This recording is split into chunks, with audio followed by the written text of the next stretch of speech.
Shut your dumbass up, Boy Meets Mini. I will blame Todd Howard. Fuck you.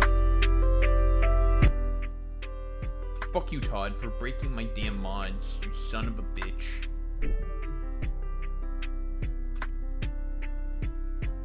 Why would you break my dang mods? You fucker.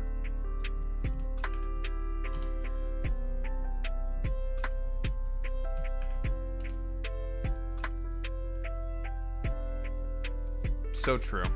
Definitely all works. Thank you, Todd. Bastard.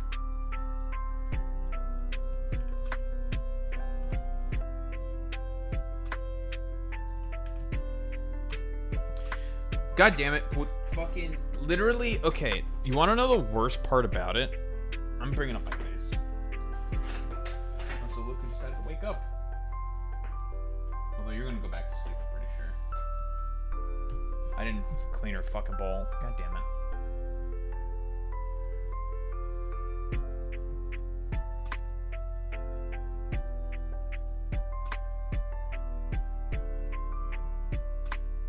But man, the governor race in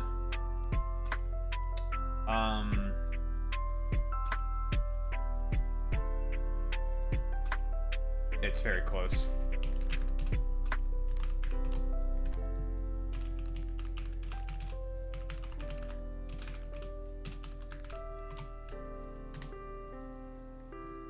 Mail-ins have generally been pretty good for the establishment candidates, Boy Meets Mini.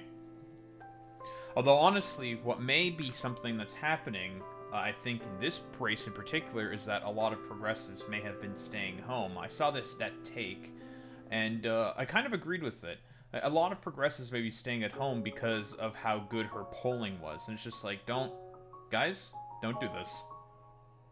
You go out and vote anyways. Despite the polling being really good, ignore that shit. You pretend that you're always 10 points behind. It doesn't matter.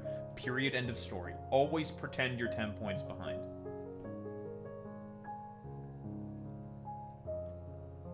Yes, I don't know why people are citing predictive markets as a fucking source. Although in Minnesota is looking great. Matt Little won in Minnesota's second, and he ran on Medicare for All. And he comfortably won in Minnesota's House a second district, which is really, really good. Yep, he's also anti-genocide. Solid candidate. And also Penny Flanagan, who's also the progressive lieutenant governor, is looking like she's going to beat Angie Craig for the nomination for Minnesota's Senate seat with, what's the fuck name? Tina Smith retiring. So, that's fantastic. Very good. Another progressive potentially being able to get into the Senate is good news. That's fantastic. So even if Francesca does lose, it's not all bad news. It's still a pretty good overall night for progressives, I have to say. But I mean, like, it's so close. We're gonna talk about the whole fiasco with, like, David Crowley and everything, and just, it's so fucking crazy what happened.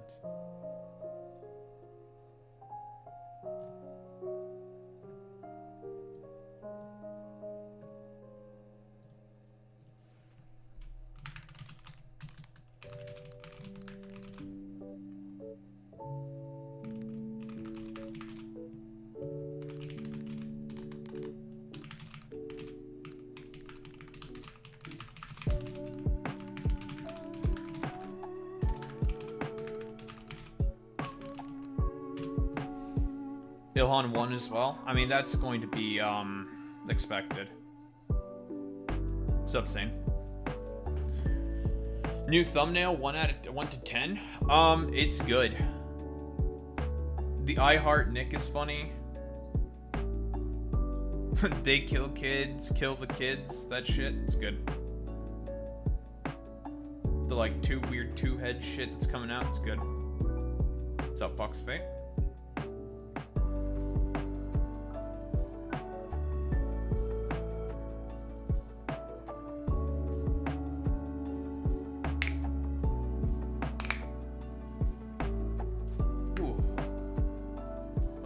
cracks. Okay, she fell back asleep.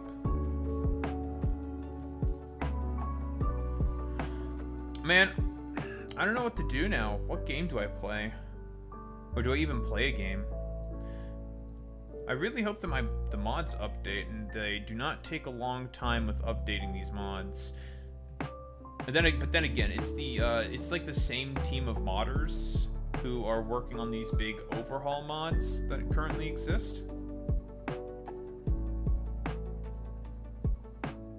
Oh yeah, for sure, Zane. But these are like two bigger mods. I mean, they are also two of the most popular mods on Satisfactory as well, so I hope it doesn't take that long, because here's the thing, Boy Meets Mini, if I load into the game, I have no power. Because I'm completely relying on modded power. What can I say? It's more efficient. It's just better. So of course I'm just going to rely on it more, you know? Like, why wouldn't I?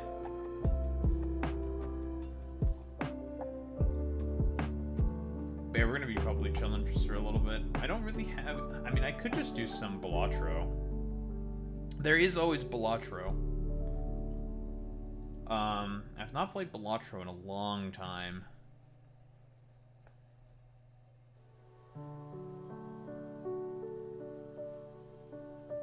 Oh yes, of course. I need to clean my cat's bowl. And I also did not clean her face because she just went immediately to sleep.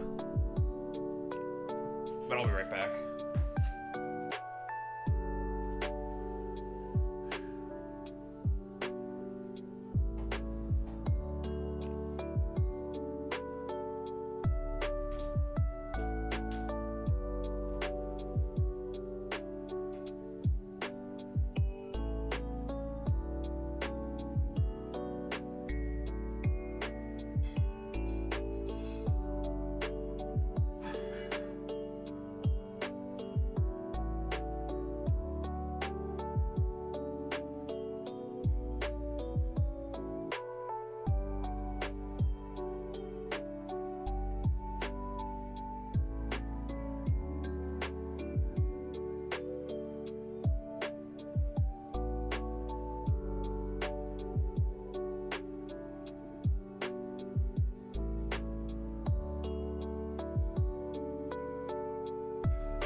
Ugh. All right.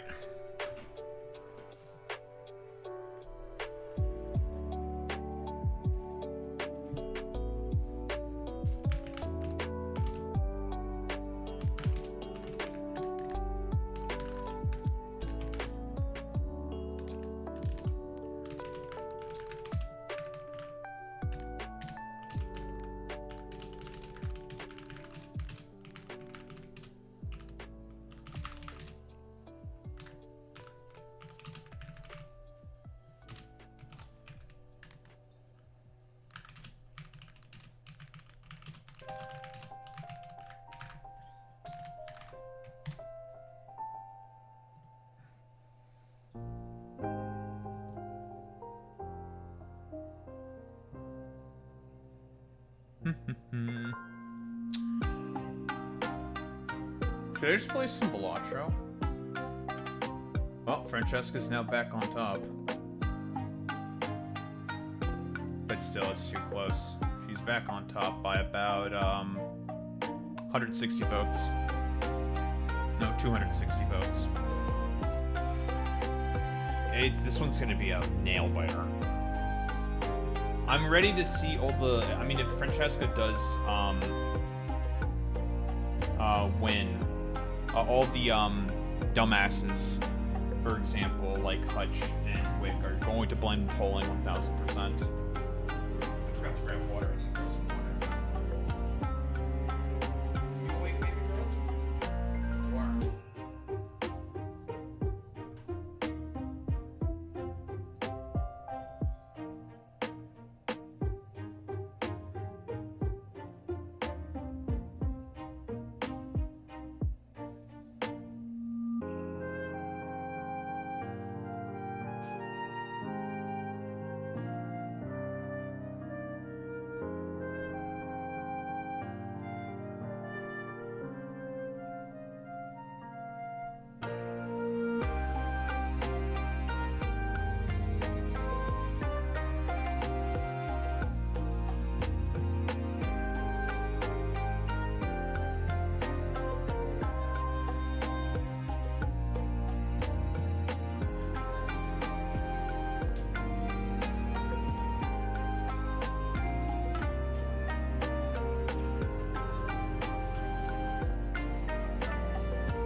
I do think Pal World letting you capture NPCs is very funny.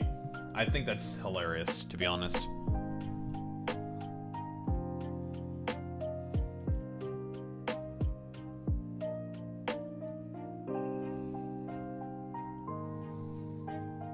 So yeah, what the fuck am I gonna do?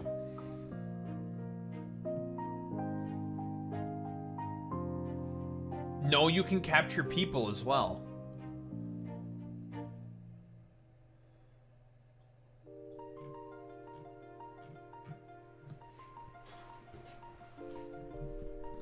That's evil? Yeah. That's why I think it's awesome. It's super fucking funny, dude. Ladies.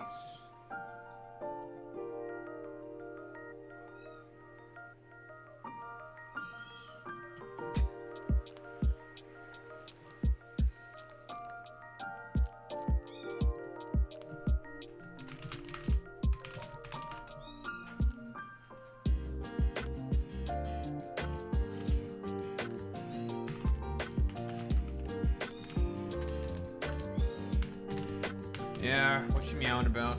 I'm not feeding you again. You've had enough to eat. I'm out of your wake. Hey, baby. You kept shitting by the door. That's what you did. No more shitting by the door.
back. Oh, look who it is.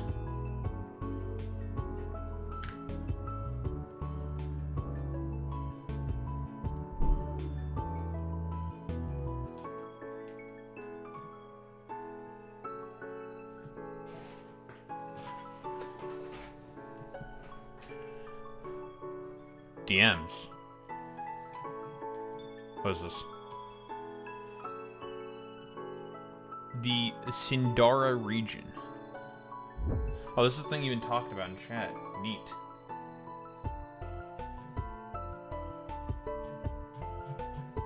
Oh, there's a lot of stuff here.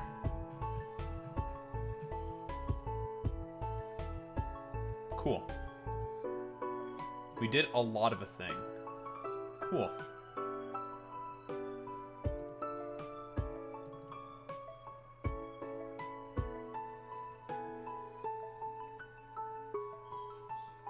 Hong has never been so up. I've been baited. What's she meowing about?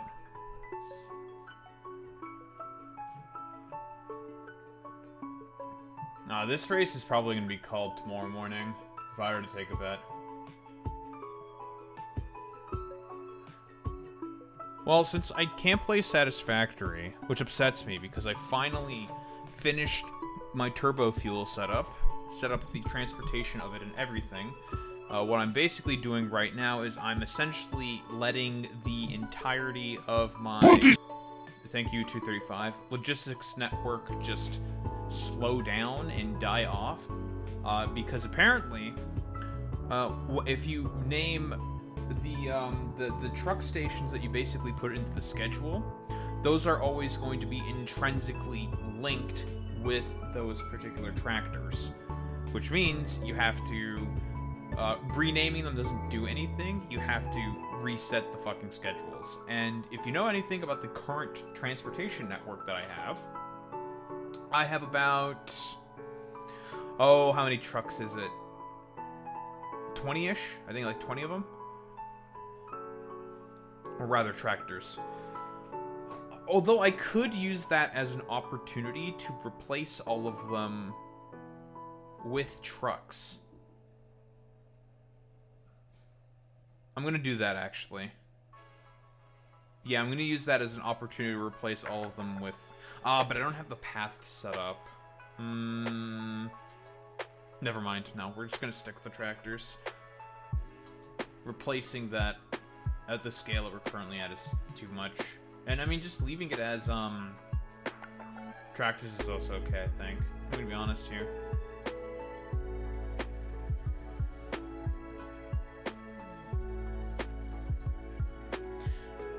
Dude, the amount of times, like, all these, like, blue MAGA, like, liberal dipshits always,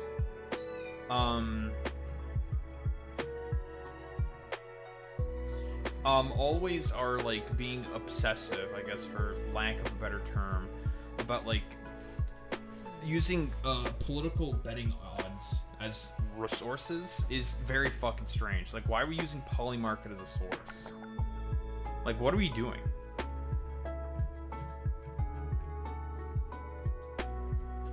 Like, that's the same thing that fucking conservatives do. Like, the fuck? Like, what the fuck is this, man?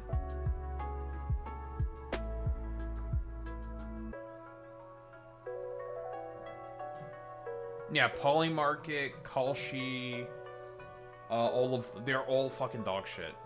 Probably illegal. It should be illegal. I'm gonna be honest.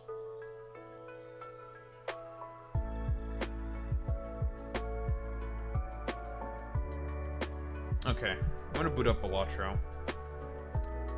Maybe try to win a gold stake run with Magic deck, which I think is the best deck. Where's Balatro? How many times do I have to tell you this, old man? It's not actually gambling. Grr. What is it? What? You just want attention? Is that what you want, silly cat?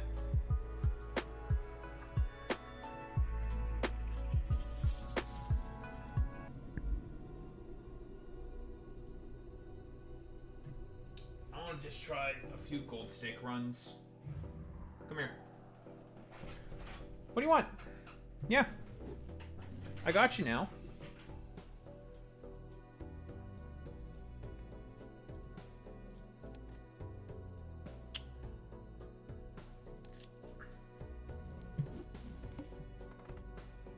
The club.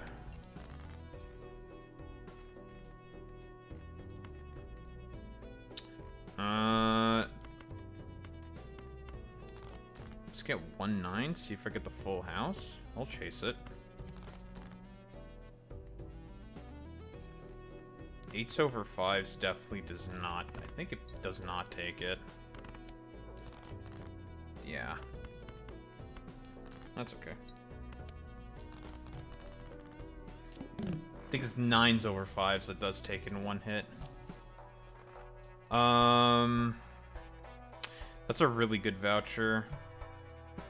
I think I just save for the... Do I save for the voucher? Nah. It's not great.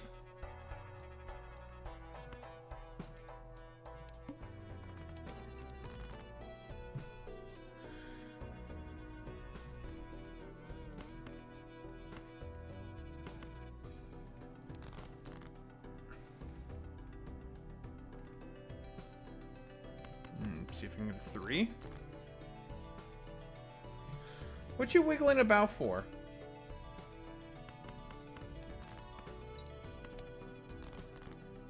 Okay, well, that wasn't too bad.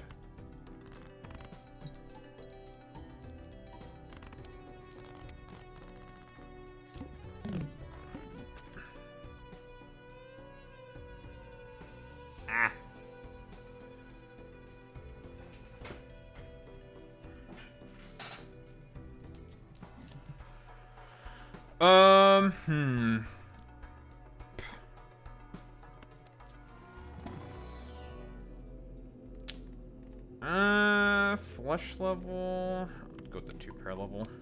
It's better in terms of chips. Might need to sell this.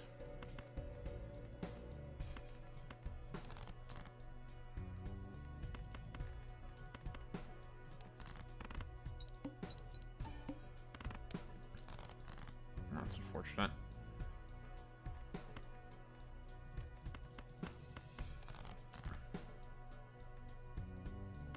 Okay, well. I'll do it. Gonna need some more reliable scoring.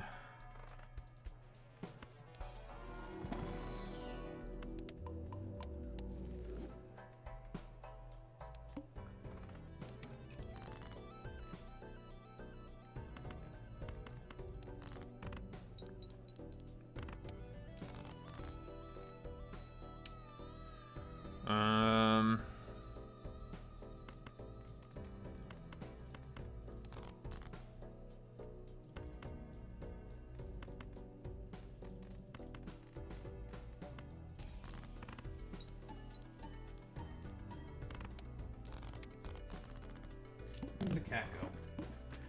You like those cables, don't you? Spaceman, eh?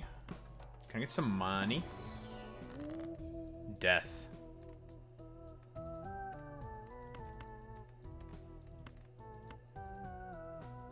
Well, we did just pass the club boss, so actually, clubs it is? Sure.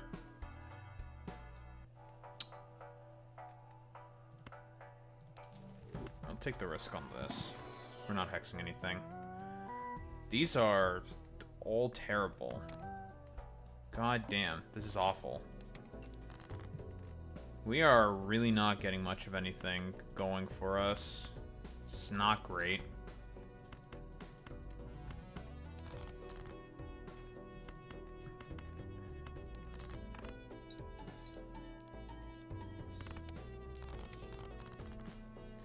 Need to find something.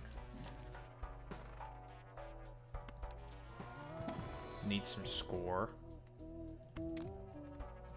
You'll get the job done, I guess.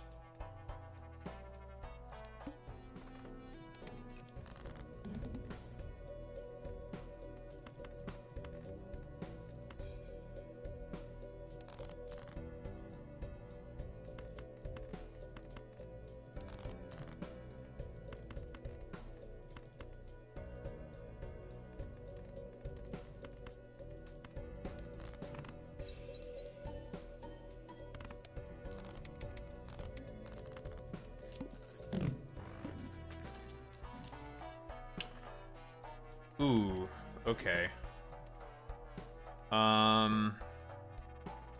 Yes. This is, I think, pretty much exactly what... It's a little late, unfortunately, but I think this is probably going to save this. I hope. We want 10s and 4s, eh? Sure.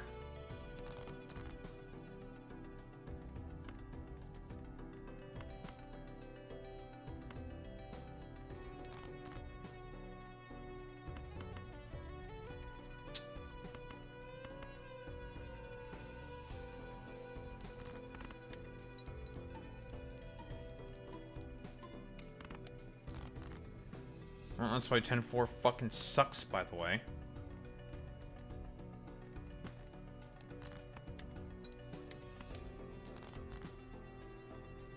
It gives us an opportunity to upgrade Mr. Squareman a little more. It's not the worst. Jesus.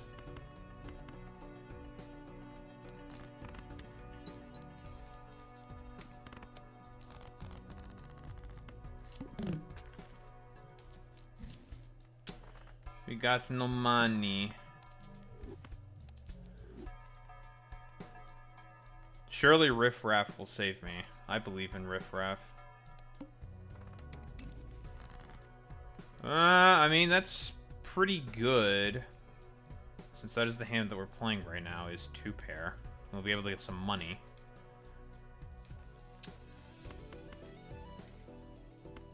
Although in terms of much of anything else, not really going. We do not have a lot going for us right now.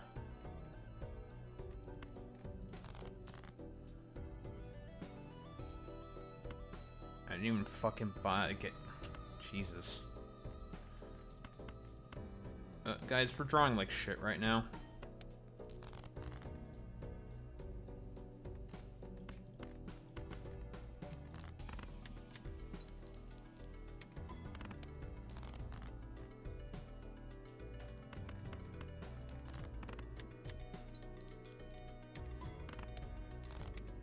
Alright.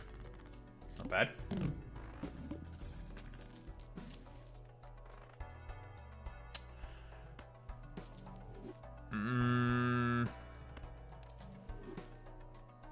I need score.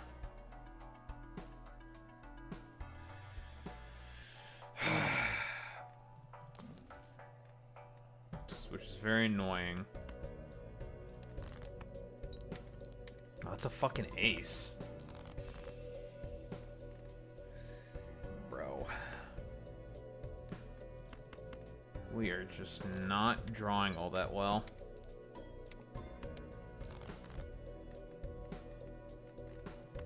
Alright, man.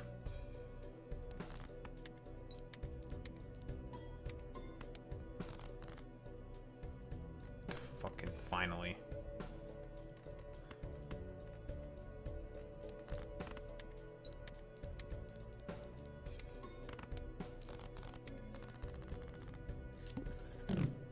It's not looking good, folks.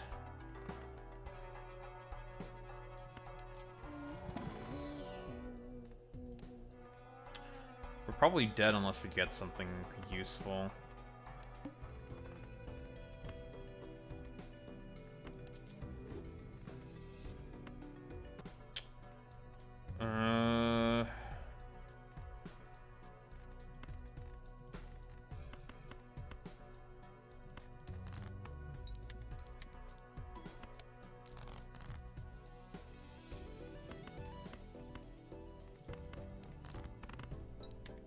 Think we get there?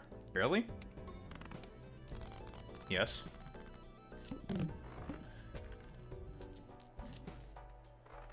Sock and buskin, huh?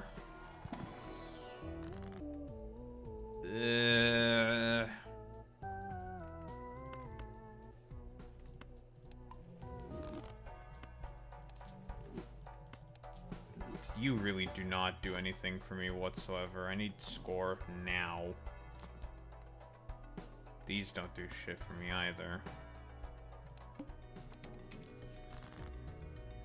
Well, I got money and splash. That's useless. Yeah, we just dead. We're just dead here. Unlucky. Oh, skip tag. And the good.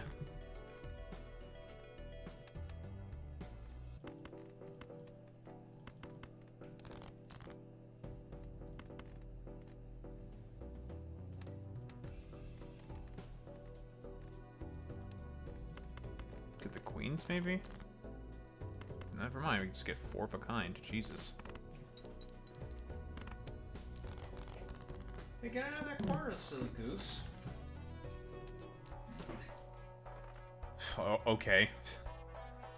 Huh. We could do something interesting with this, depending on what this pulls. Shitty? Going fucking pairs, man? I mean... This one is interesting, but it's a rent. If it wasn't rental, I would have actually picked that up, I think. If that wasn't a rental, but it ended up being a rental, which is unfortunate.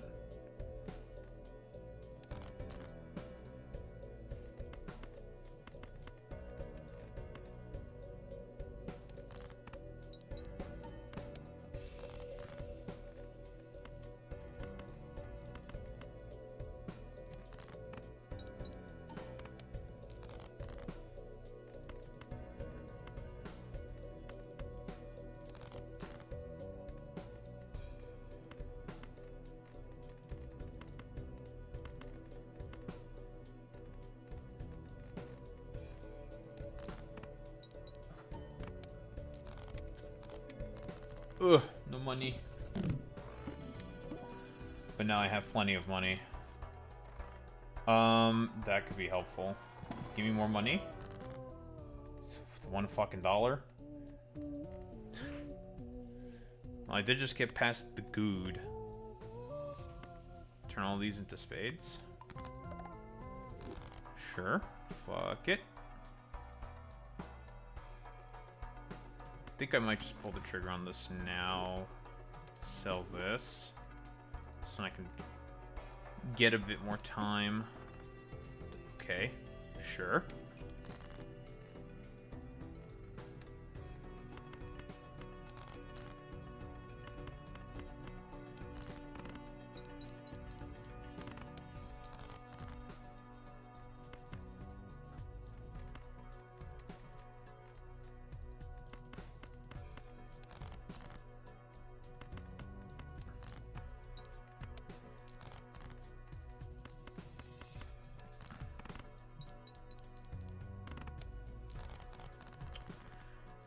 Okie dokie.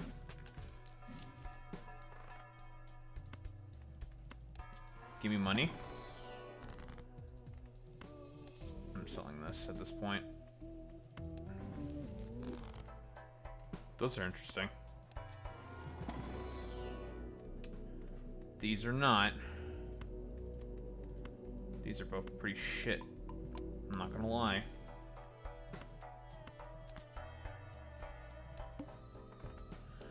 Oh, hi, Mark.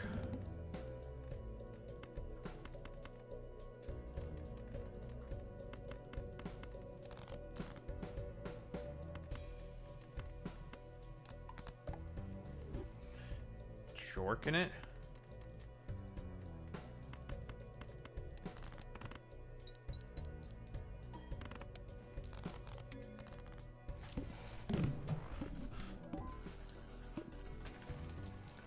Surely with $35, I'll finally be able to get something useful. Oh, okay. That is something useful. Okay.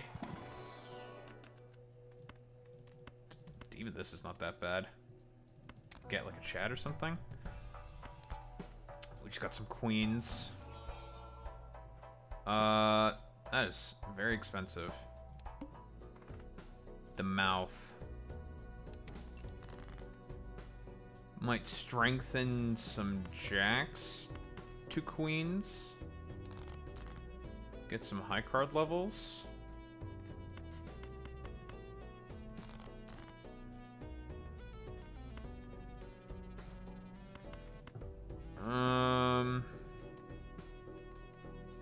I would like to play this one, because it gives me money.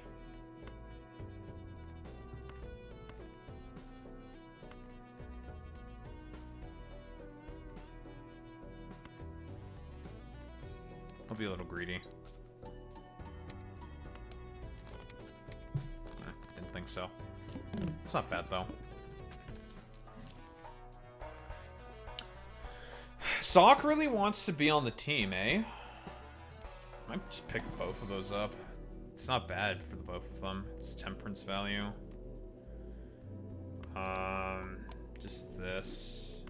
I guess also this. I think we're at the big blind. Yeah, I'll pick both of these up. The rental's not great, but it's fine.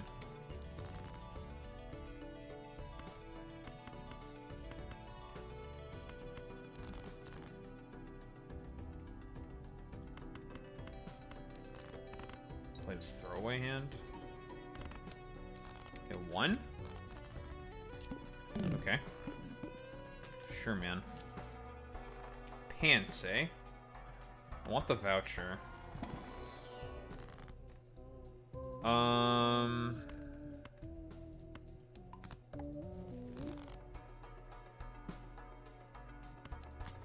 I've got the voucher.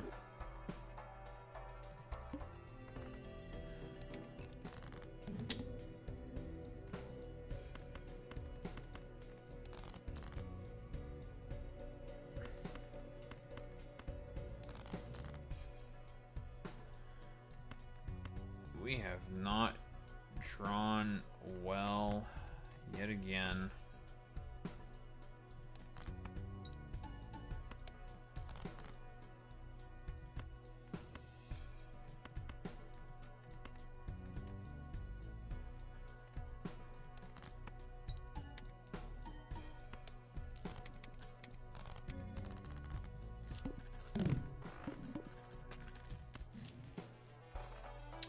Okay, that's good. Open this first. This is why gift card is useful. $19 temperance. Okay, we have something here for sure now. Constellation will be nice here.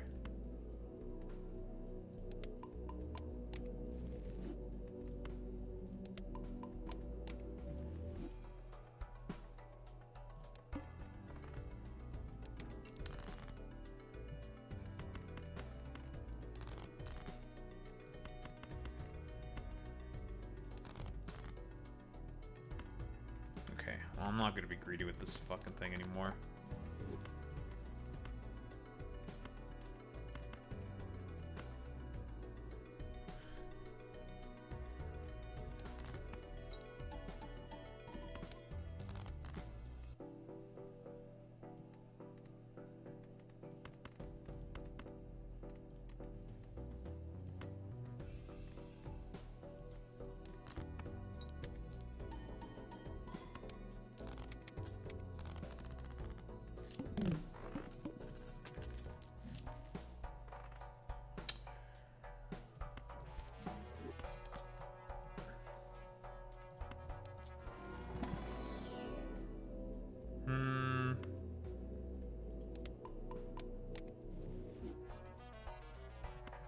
Can I get a blue? Yes, I can. I don't like how bloated my deck is. We're also gonna have some score problems going into the,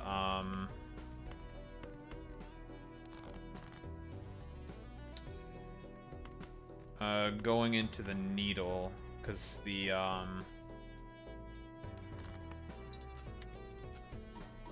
shoot the moon, we're about to lose it. So, I mean, that's a good start, but shoot the moon's about to be gone. Which means big problem.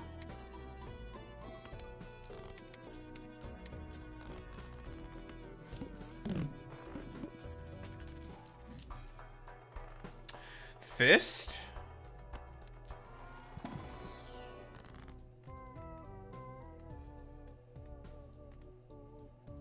We did pass the good.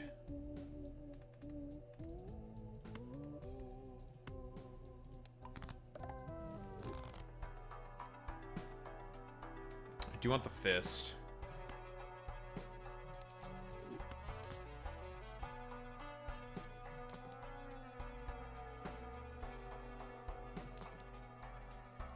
Bornana? The Vagabussy. Put this. Vagabussy, Vagabussy, Vagabussy. I'd have to spend all my money though. And what would I get rid of for the Vagabussy? Gift card? I can get rid of the gift card for the Vagabussy.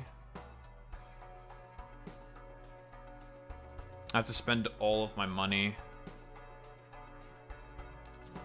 Yeah, sure, fuck it.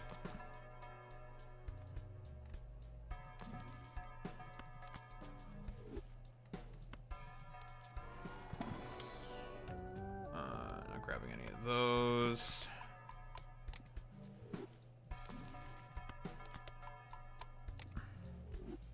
Yeah, I am gambling. What do you? What about it?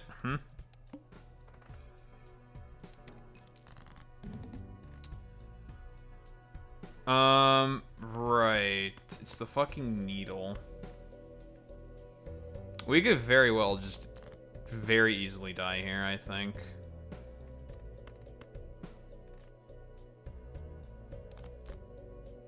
Oh, we got the blue. That's good.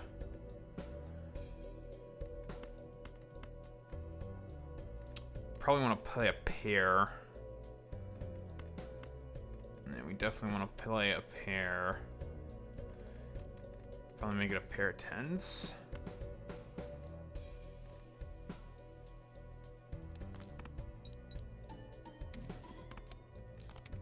Nice. Just enough.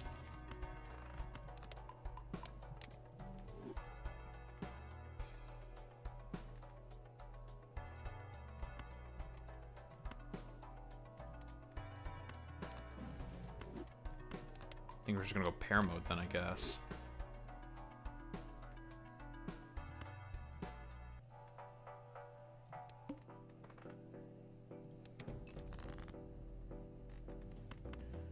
Which means I need to consistently hit that, blue seal.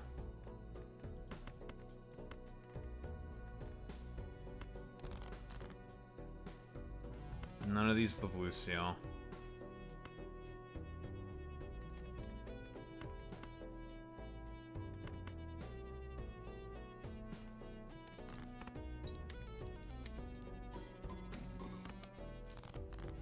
Moon?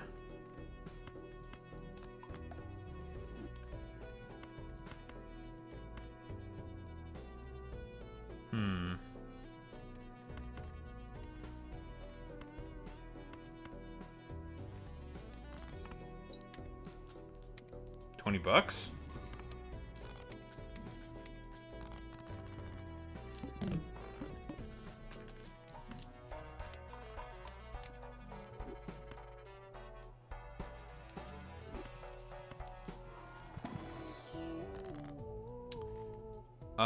These are fucking all terrible. And we can just rip the sigil here, I think.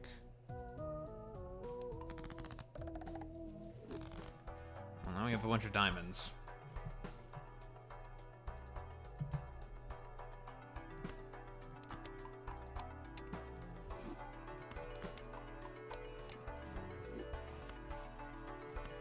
Buy the voucher. Just so we spend our money. These are terrible. Fascinating. Okay. The arm.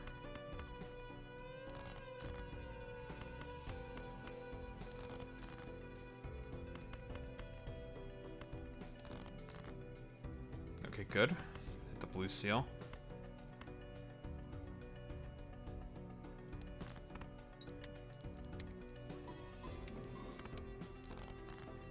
Judgment.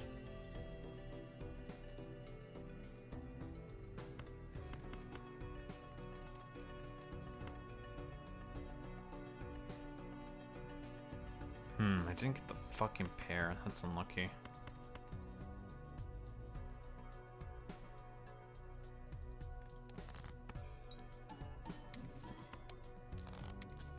No, that's not the worst.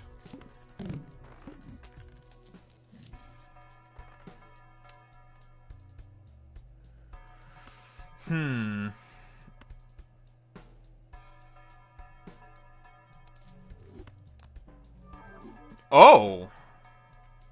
Okay. Sure. Free natty negative? Glass Joker from a fucking Judgment. Okay. This thing's not really useful at all, but I'll take it.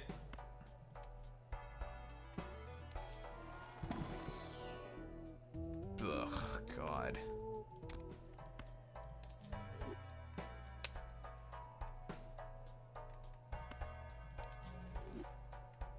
Do one roll. I can't buy any of those. Unfortunate.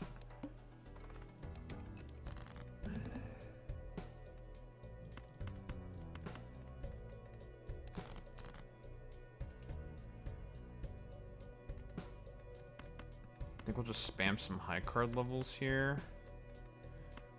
But I want to find the blue seal.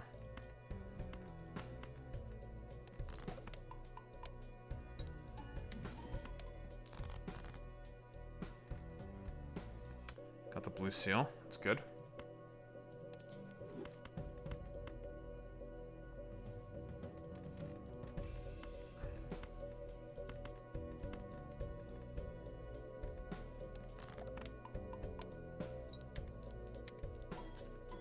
Oh. I got the money there as well. That's sick. Hell yeah, dude.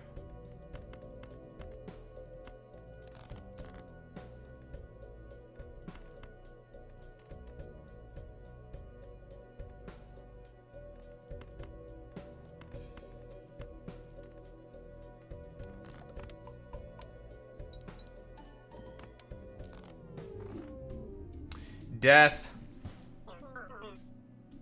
Oh, we were not cooking this run.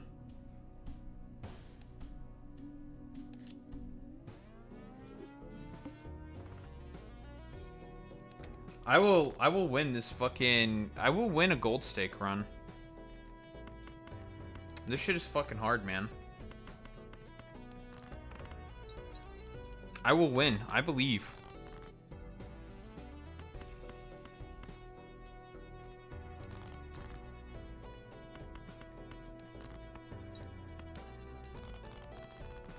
Alright, man.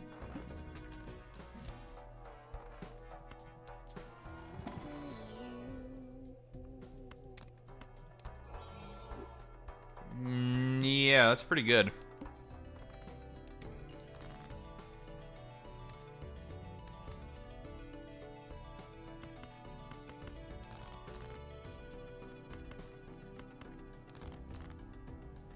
Ugh.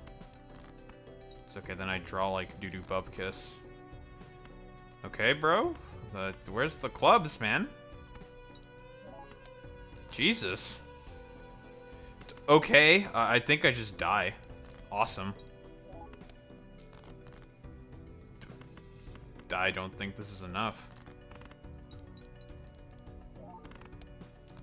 Jesus. Okay. Epic.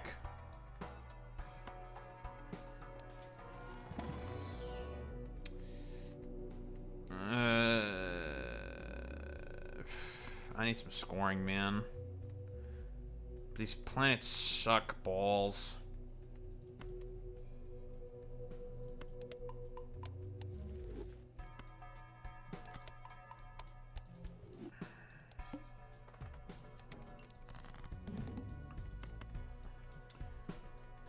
Hopefully the rocket will allow me to be able to recover the money that we've been losing.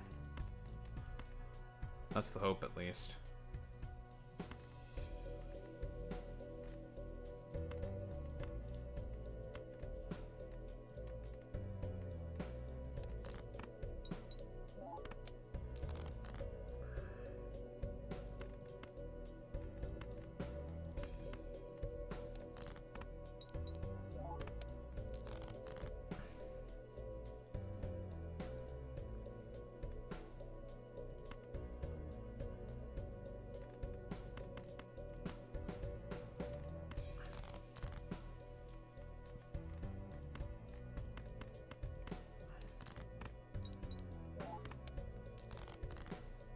Jesus Christ, seriously? Just get me out.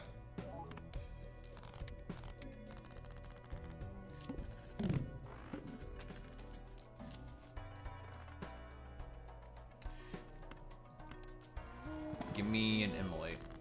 Deja vu? I mean...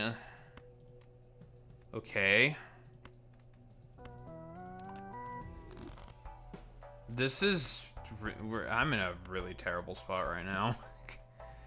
It's like, oh man, deja vu. I got a red seal. That's nice and all, but doesn't do shit for me right now. I just need score. We're probably gonna die here. Maybe I should have taken that flush level. I probably should have taken the flush level. That was probably a mistake.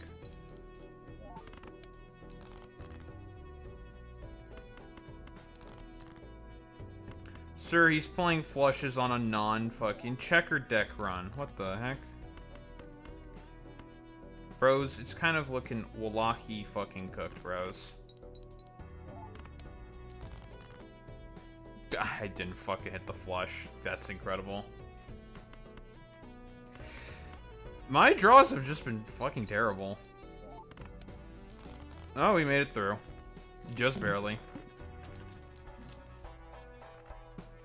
I mean, like... Fucking, I'll take a ramen, I guess, because I need to live.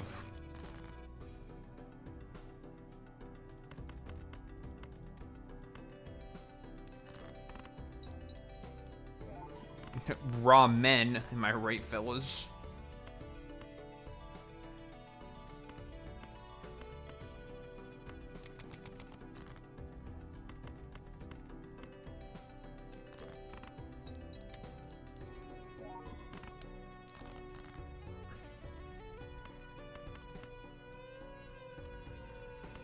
Sir, we're scraping by the skin of our teeth, and it ain't looking good.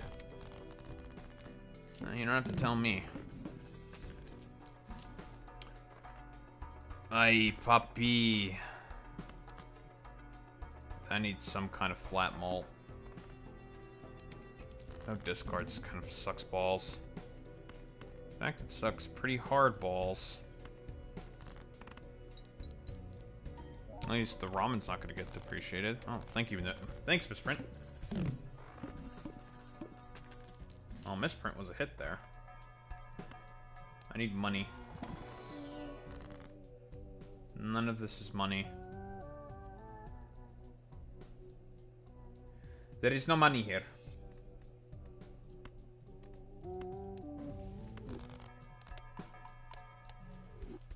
Pepe, why are you gay? Who says I am gay?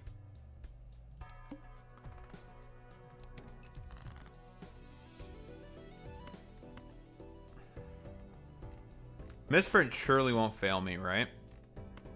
Misprint would never. Okay, Misprint, plus 20.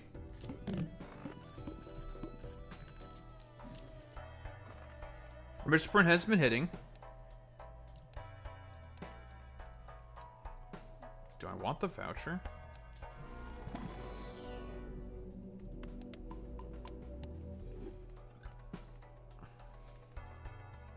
Kinda do. But I need score. I'll roll once. These are fucking terrible.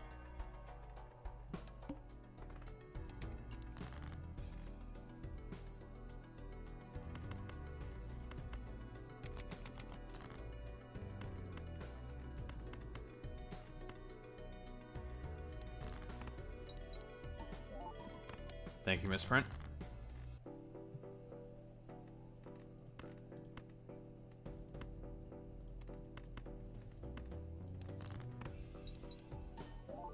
Thank you, Misprint.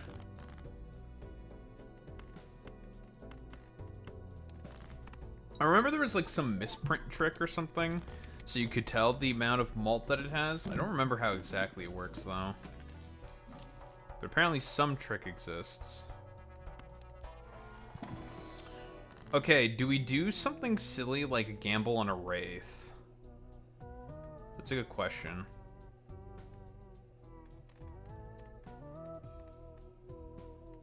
I think I just want to cut the deck.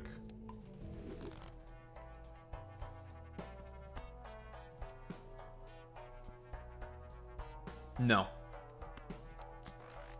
It would kind of defeat the purpose of misprint if it could show its current mult. Right? The club.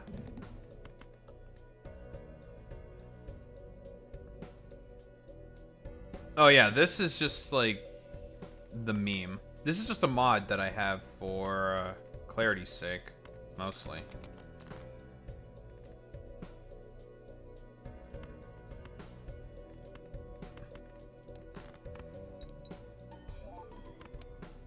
Alright, thank you, Misprint.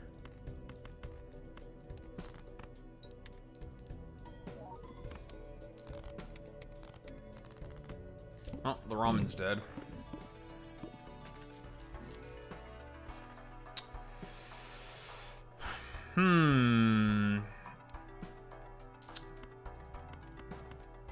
This gives direction. Okay. Okay, okay. Yeah, okay. We're gonna go, I guess, heart mode then.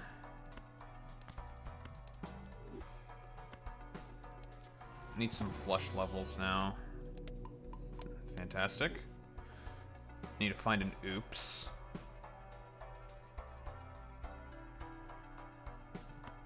What could Wraith give me that would be useful right now?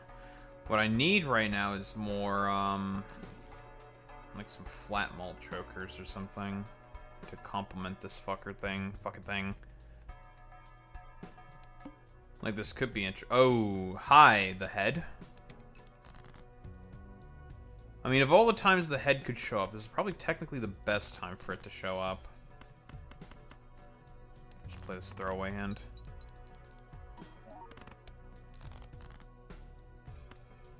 Yeah, of all the times the head could show up, this is probably the best.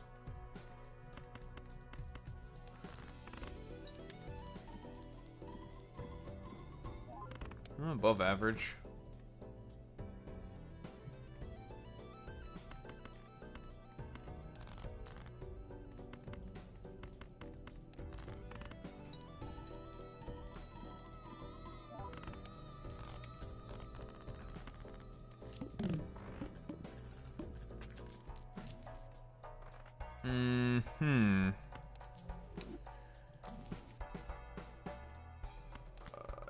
Death. Need this, because we just need it. Okay, that's good.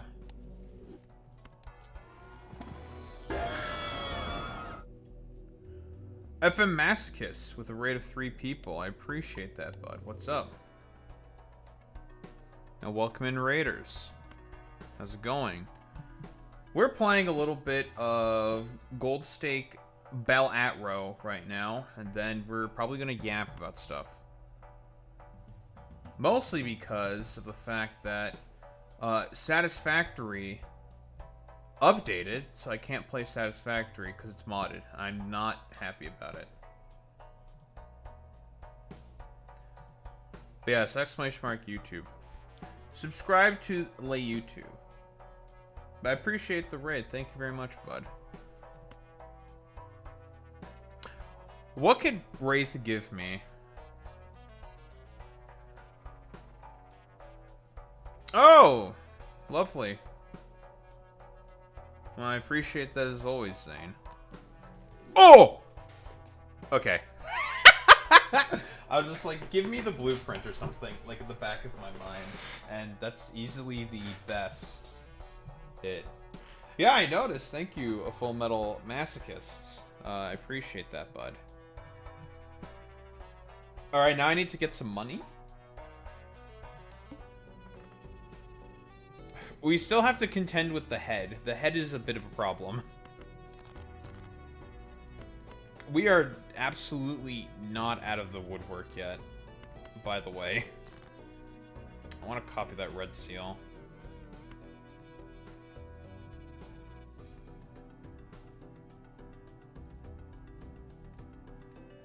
Oh, that's funny. The blueprint can tell me how much, with the mod, how much the rate...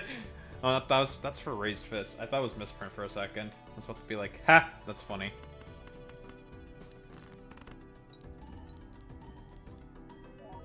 Wow, that is... Thank you, Bloodstone. Alright. Put this. Jesus. Actually getting trolled by Bloodstone there. I'm not gonna lie. I'm getting trolled by my draws. What the fuck is this? Alright. Epic.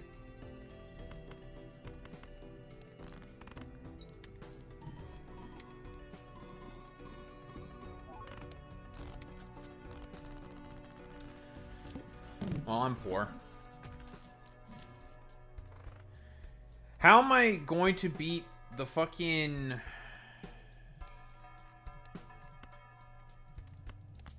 We need this for sure.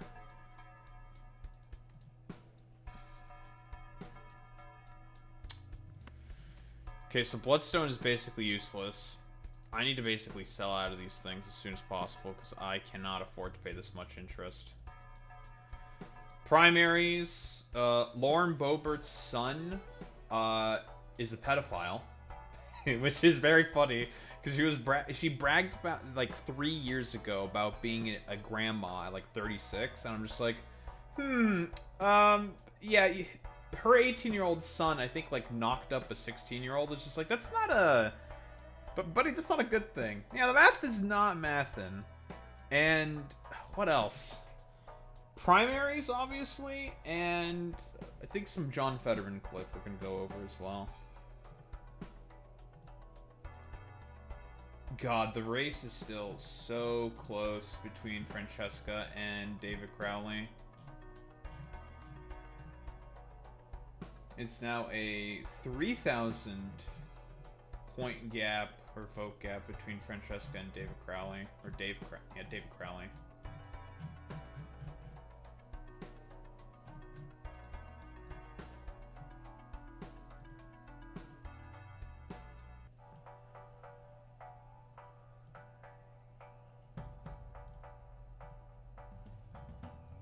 Oh, but Penny Flanagan just got called for Minnesota, by the way, so that's good. Nice. So overall, still a pretty good day. Still good victories. Yeah, I mean, we'll see. It's crazy.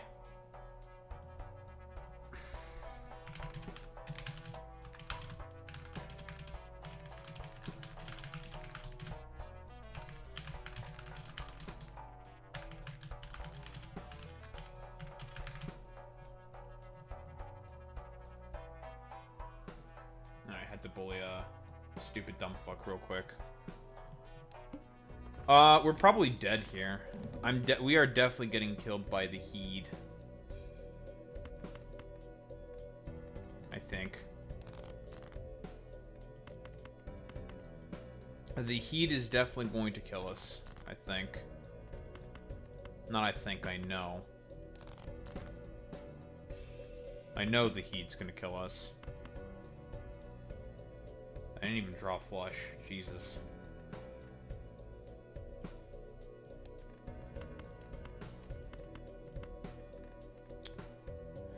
Well, there was an attempt at a run here. Yeah, that's definitely not enough. We are fucking dead.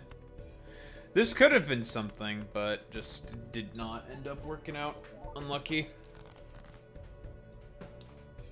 Just unlucky with the boss blinds. I'm gonna be honest.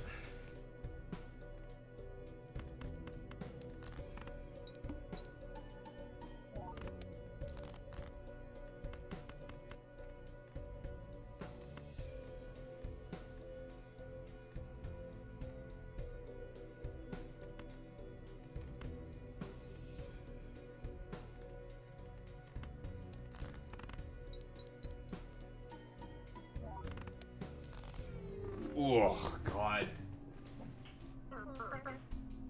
We could have gotten there with 2 flushes. We just did not draw well enough. That's unfortunate. I actually could have gotten out of that. Son of a bitch. That's annoying. Because I think if I got through the head, probably would have been smooth sailing from there. Maybe. Unless I run into the plant. Yeah, the plant is a differing story. But yeah, just unlucky there.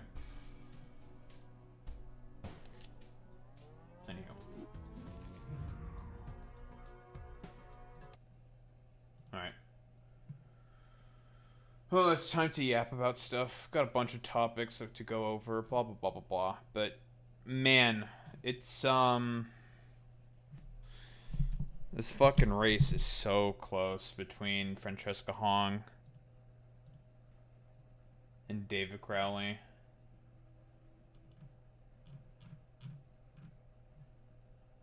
I do think that David Crowley is probably going to lose when, or if, rather, not when, because this shit's probably not going to be determined maybe until, like, late this evening. But I do think he's probably going to lose to the Republican because he's like saying shit like, "Oh, I don't think the Democrats should have a monopoly on ideas. I think we should listen to the stuff that comes from the Republicans." It's like, what, bro? What are we fucking doing, man? Jesus, God, it's just fucking worthless, that candidate. I'm just like ultimately curious, of course.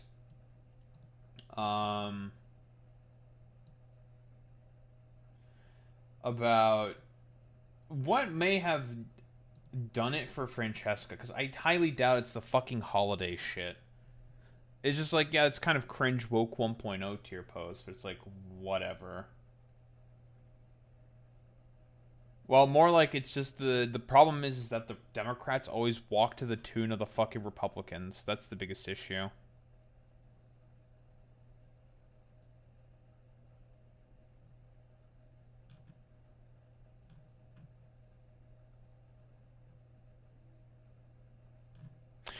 Oh yeah, and Francesca did not get Bernie's or AOC's endorsements as well. That's not particularly great.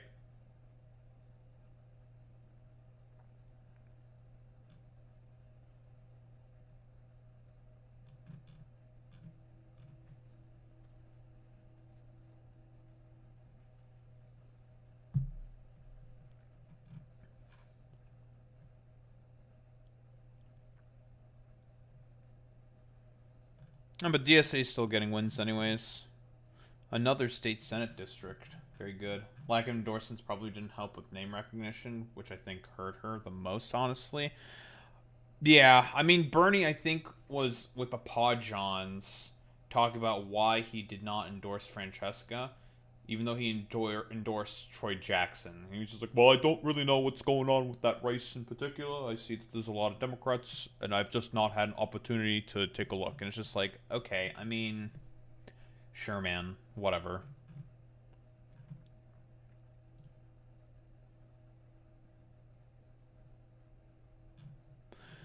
But I'm just more so curious about why the, what is going on with polling?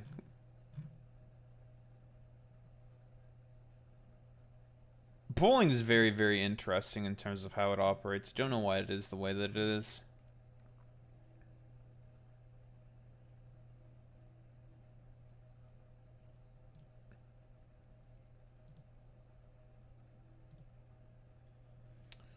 No more ballots left in Dane County, which is where the state capital is, I believe. Apparently that's what some account just said. I'm 95% in. Well, I mean, it's all gonna probably ride on Milwaukee, because it's been quite separate. I live in Michigan, and the fact polling was so off was shocking to me in our Senate race. Okay, here's the thing. I talked about that specifically, though, and, you know, exclamation mark YouTube. When I was talking about the reactions to Abdul al-Said's win, Um, First off, a lot of the Democratic voters who voted for Haley Stevens were just pure vibes voters who just listened to the TV ads saying, "Hey, vote for me. I'm the Democratic nominee," and also her lying about Obama. So there's that. That's one of the reasons why Haley it was as close as it was. Second, in terms of the polling, all those plus 15 Abdul Al Said polls were basically coming up about 3 days before the election itself, before the primary election even happened, right? So to put a ton of stock in those particular polls, and the reason why Abdul Al Said did so well in those polls is because of her Haley Stevens' like abysmal debate performance. She barely answered like half the questions. She would go on random tangents. She lied like twice about APAC money as well as her donations from DTE as well. So she lied twice. It was a terrible debate performance there for Haley Stevens. It was awful. Just a terrible, terrible debate. And Abdul Al Said was solid on his points, got some good digs on Haley Stevens, and it was just bad. It was bad. It was a bad, bad debate performance. Yeah, her lies on live TV were insane. Absolutely, for sure, FM Masochist. And that's the pretty much the biggest reason for as to why the polling went so hard in the direction that it did 3 days before the primary. And I'm assuming maybe who they mostly polled were like political junkies or something. I'm not exactly sure what the sample sizes there were for polling. And call me FM if it's easier. Oh, okay, that's fair. Thank you. Because I think calling you masochist that'd be a little weird. um,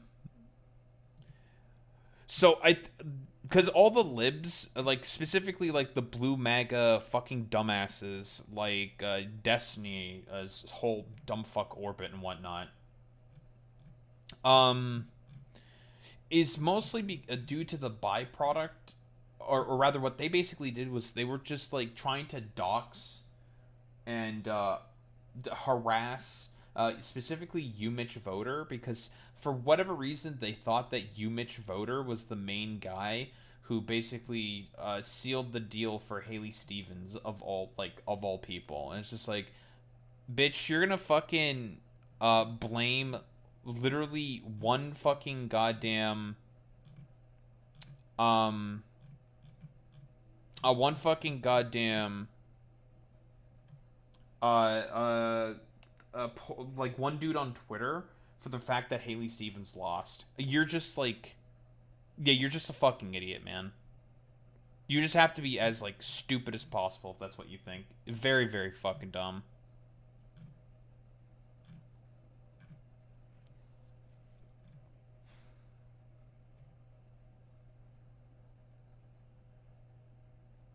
Mitch Voter isn't even at 100K. Mitch Voter's whole shtick is that a beer bash with the rate of 1. Man, so many raids, folks. Very cool. But what's up, beer bash? How's it going, Mr. Bashington Raiders? I'm Daharumba. I forgot to do my spiel for FM. I was mostly thinking about Balatro then. There. That's probably why. But yes, Daharumba, yeah, politics, do variety, yada yada yada. You know how it is. What is it? Yeah, to say that Mitch Voter, who is basically just like, all he does is focus on like Michigan politics, to say that it's just him, that's the main reason for as to why Haley Stevens lost, is just fucking insane, dude. Like, unironically. But Destiny is just like a dumb fuck conspiracy theorist.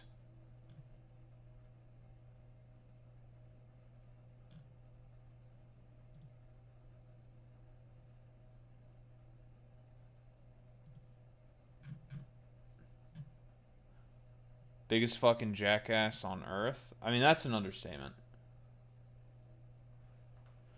Certainly an understatement. Anywho. No, he is just a psychopath. I don't really care. I'm not gonna mince my words with someone like Destiny. He's just a psycho. I feel like Epstein and the blue MAGA types want to make politics exhausting so people check out and nothing moves left.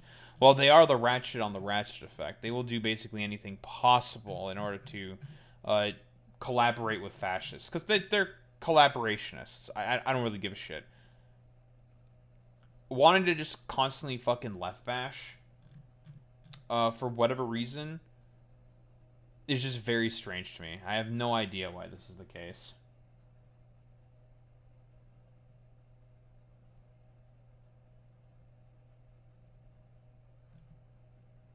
And secretly record all my conversations to potentially use as fucking blackmail. Yeah, by the way, that he would send to a 17-year-old OnlyFans girl, by the way. So, that was also another thing that he did. In order to keep all of his, like, quote-unquote harem in line. I mean, it's just... It's ridiculous. I'm gonna be so for real, man. Very, very silly.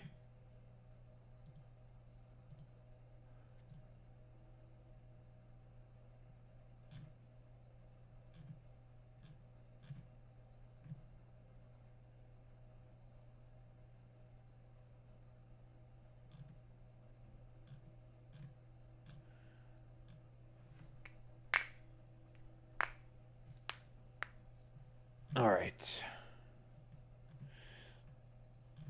Am I going to have to, like, shit on a bunch of VTubers who keep reacting to Shoe on Head? I don't know why there's a bunch of VTubers who keep reacting to Shoe on Head. Shoe on Head is just very, very stupid. I don't know what it is with them, but they love to react to Shoe on Head now. It used to be Bricky with Warhammer, and now it's Shoe on Head videos, which is never a good thing, because Shoe on Head is a fucking idiot.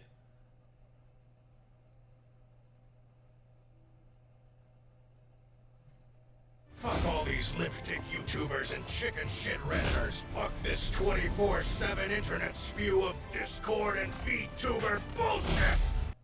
That's true.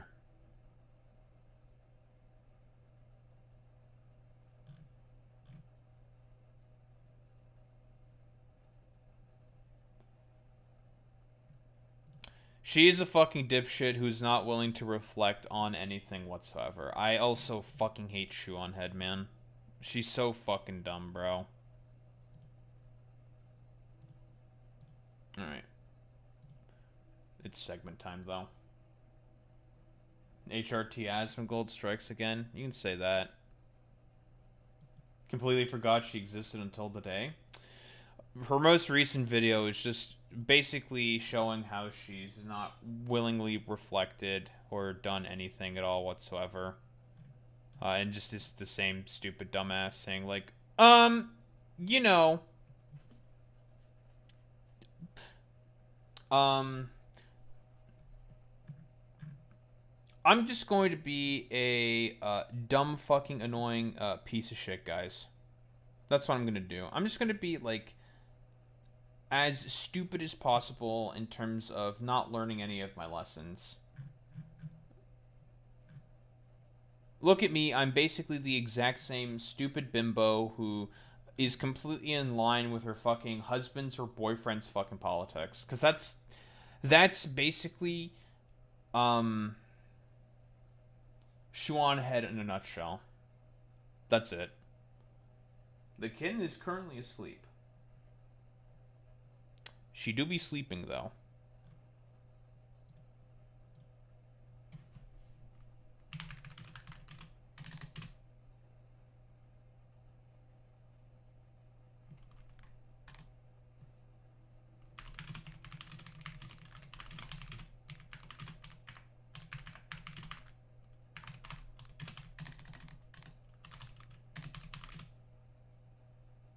Nope. I have to mix it with their food. I have to shit on this fucking exact same stupid gas mask Mothman again.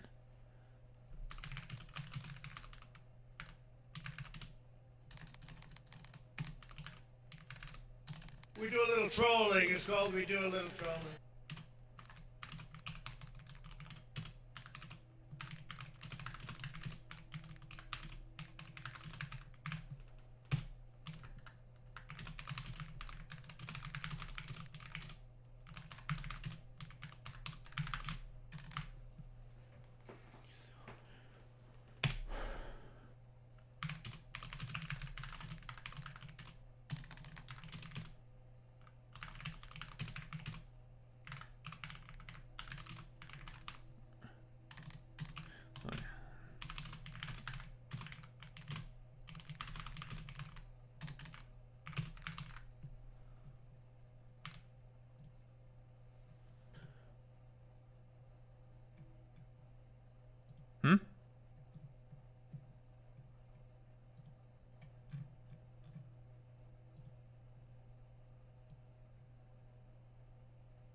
Alright, let's get started.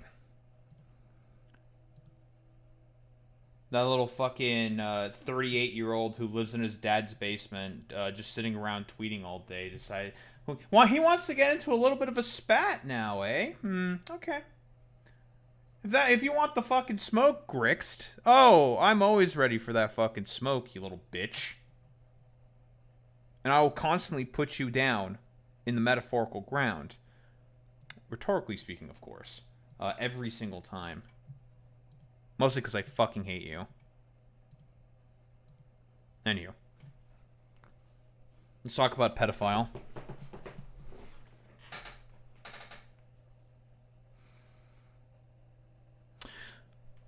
So I mentioned this at some point in time, probably like off-passing on a stream somewhere, if I were to take a guess. Talking about how Lauren Boebert announced, basically bragged about the fact that she was going to become a 36-year-old grandma, which I found to be kind of insane. It's just like, okay, I mean, like, congratulations, but that's pretty fucking wild for you to be saying that. 36 and you're a grandma. Wild. And I believe at the time, Lauren Boebert's kid was 18, if I recall correctly, and basically just knocked up, I think it was a 16-year-old at that time, I think. I might not be recalling correctly. Obviously, you know, little sussy, a little weird that a high school senior is knocking up a junior within high school. Certainly not problematic whatsoever. But there's been a bit of a development in terms of all this. And it's one of those situations where it's like, I'm not very much surprised whatsoever. Yeah, I'm really not surprised whatsoever. Yeah, it turns out that her son just got arrested on charges related to child sexual exploitation. Oh no. Oh man, you're telling me the kid who knocked up some 16-year-old in high school with his rather dumbass fucking 36-year-old mother celebrating that and talking about how she's a going to be a grandma at 36, may have done some sexual exploitation of a child? Oh my goodness. But here, we got a little quick article here about this by People. We'll take a look at this. So Tyler Boebert, of course the dude's name is Tyler, the 21-year-old son of GOP Representative Lauren Boebert is facing multiple felony charges related to the alleged sexual exploitation of a child in Colorado amid his mother's vulnerable re-election bid. Yeah, I think, didn't Lauren Boebert also just get divorced recently? Like, she was married to her, I read this somewhere, but she was married to her husband for about 18 years, and she got divorced. And there's apparently cheating allegations that the husband brought against the wife, which is very funny. I mean, didn't she? Yeah, she was giving her husband a handy at a musical of like Beetlejuice of all things. That was really, really funny. For all of the like conservatives who pretend to be so austere and whatnot, they love to act like some of the like weirdest fucking degenerates all the fucking goddamn time. But whatever, that's besides the point of the Lauren Boebert sort of like drama and scandals. Listen, I will. One other thing that I do find it funny is the fact that Lauren Boebert decided to sign alongside the discharge petition for the release of the Epstein files, because of the fact that Donald Trump vetoed an actual good piece of legislation that she put forward that was passed in a bipartisan manner in order to regulate forever chemicals within the water supply of the area that she represents, which is around, I think, southeastern parts of Colorado. Yeah, Donald Trump fucking vetoed that stuff. He vetoed the legislation to bring environmental regulations for, her district and the southern parts of Colorado. I don't know if it's southeastern or southwestern. I don't remember 100% for certain. But yeah, that's just fucking unfortunate. Listen, Lauren, honey, Boebert, Bobby, it turns out again, if there's only one person that Donald Trump cares about, and that's himself and all of his like billionaire butt buddies. I'm gonna tell you right now, Lauren. He doesn't like you because he thinks of you as a country fucking blumpkin. Yeah, that sucks because there's a district is in severe drought. The fracking companies take so much water. And if I recall correctly, Boy Meets Spinning, I've seen some like, I think there was like articles and also a documentary about this. The Colorado River is, I believe, running out of water, which is bad for a lot of reasons. The Colorado River Basin, I think, provides water for a ton, for 7 states, right? It's like Arizona, New Mexico, maybe Nevada, I think. I don't. It doesn't provide for California as well. I think it does for California. I don't remember 100% exactly. It's really bad, guys. That it provides water for like. Okay, California does get some of it. Okay, that's what I thought. But yeah, that's like tens of millions of people who may have some water insecurity problems because of, well, climate change and other various problems. But, you know, whatever. As expected from the Republicans, yeah, they don't actually give a shit about their constituency. But, you know, we're going off on too big of a tangent. But Tyler was arrested on Sunday, August 9th, on charges of child sexual exploitation of a minor to induce or incite, or entice rather. Oh, he was trying. Oh my god, he was literally going after kids specifically. The dude's also a predator. That's fucking crazy. Or maybe not kids, minors. Let's be more precise with our language. Sexual exploitation of a child. So they had sex. I mean, if it's the 16-year-old girlfriend that Boebert was bragging about, that's gonna be really funny. Possession with intent, sexual exploitation of a child with involving video, and 2 counts of contributing to delinquency of a minor. Oh, okay, so he also fucking filmed it.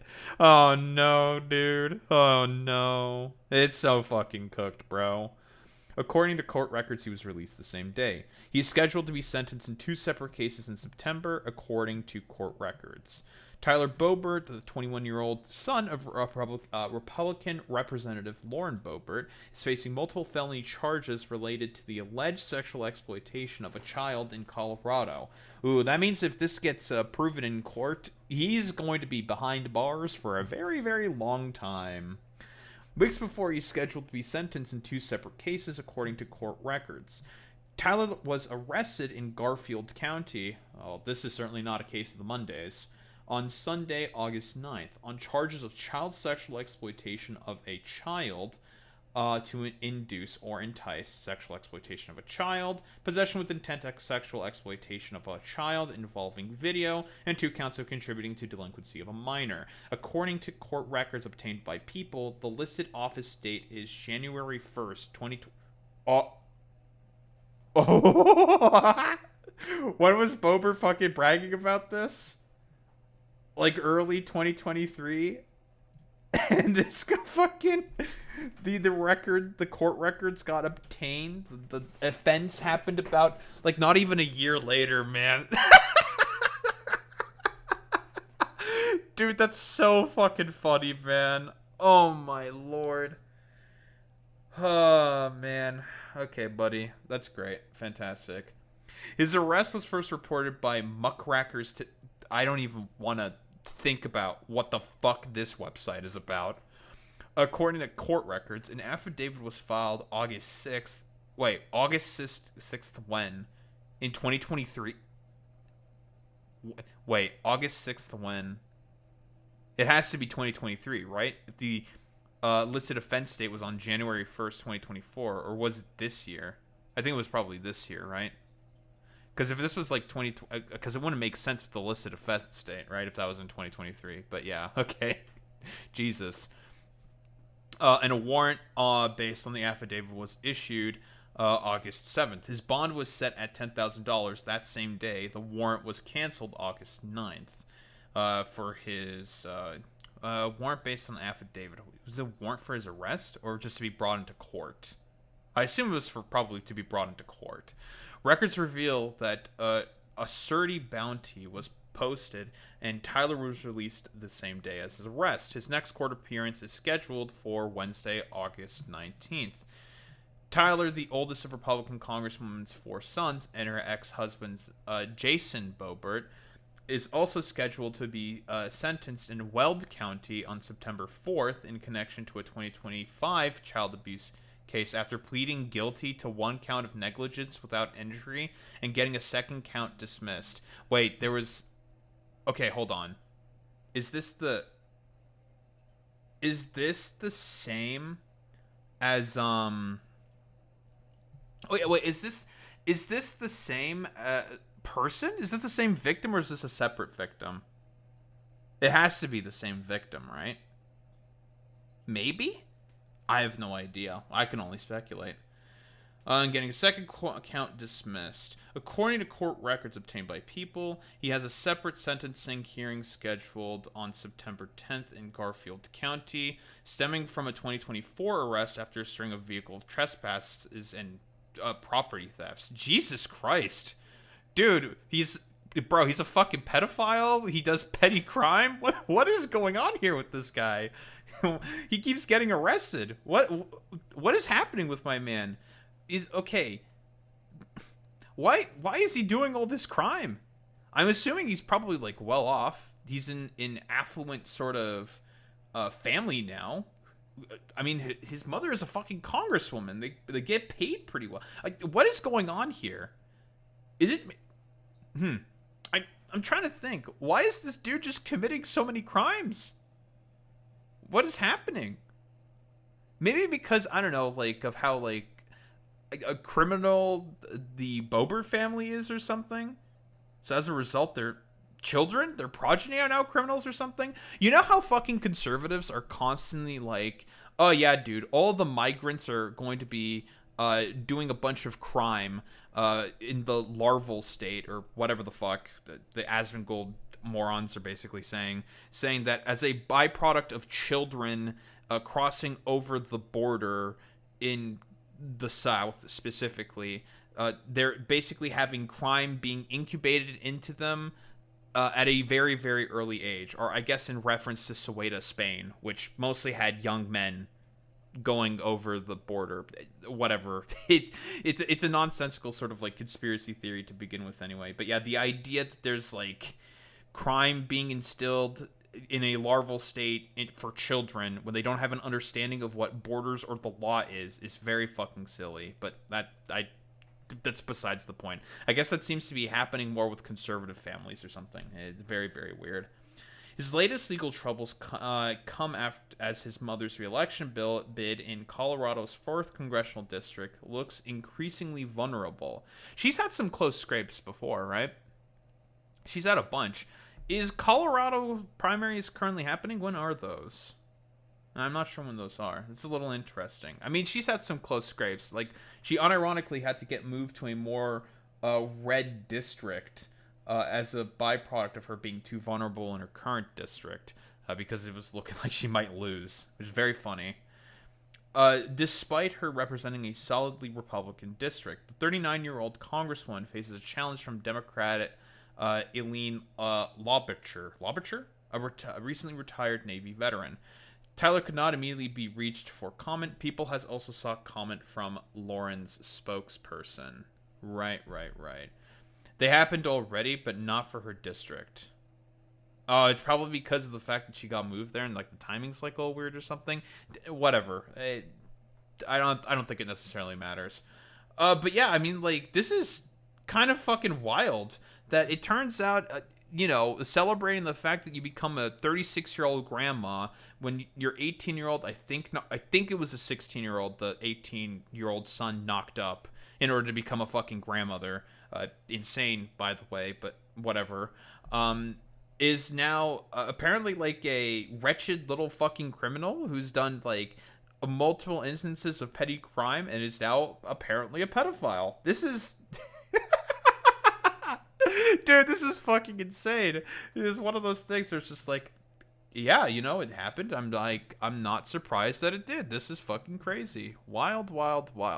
But yeah, I mean, like, what else is there to really say? I guess Lauren Boebert's son is a pedophile allegedly, and is a seasoned fucking criminal in the words of all the fucking conservatives. Genuinely fucking hilarious that this is how this fucking dude ended up turning out, despite the fact that he had a mom bragging about the fact that she was going to be a 36-year-old grandma. Or honestly, I'm going to be so for real. I'm not surprised about this at all whatsoever. No one should be surprised by this behavior at all.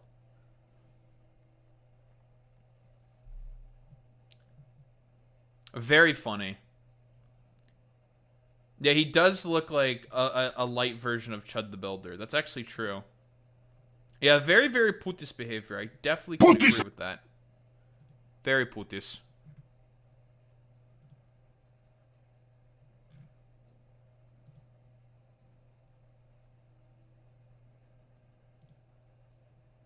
We're getting a Wisconsin check. Dude. They're not gonna call it yet, I think. It's close, man. What's Milwaukee looking like? Are they still count? Okay. It's gonna come down to Milwaukee, I think, at this point in time.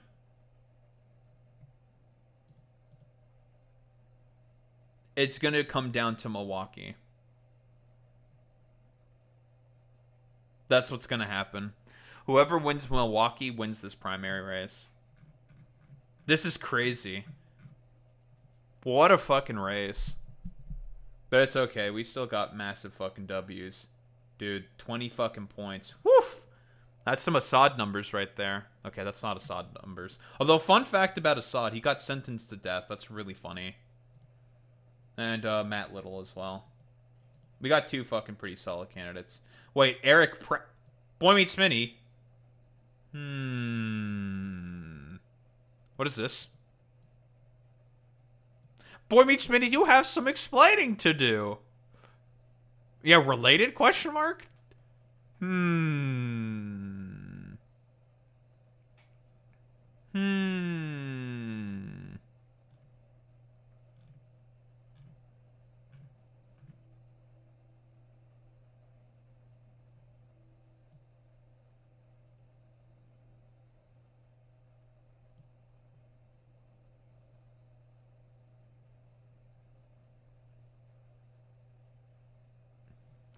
Very interesting. Very interesting. Anyhow.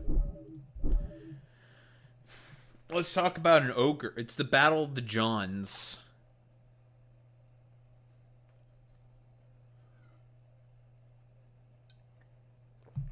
Grandma, why was Grandpa putting his hand on your chest? Huh? Also, I keep checking to see if,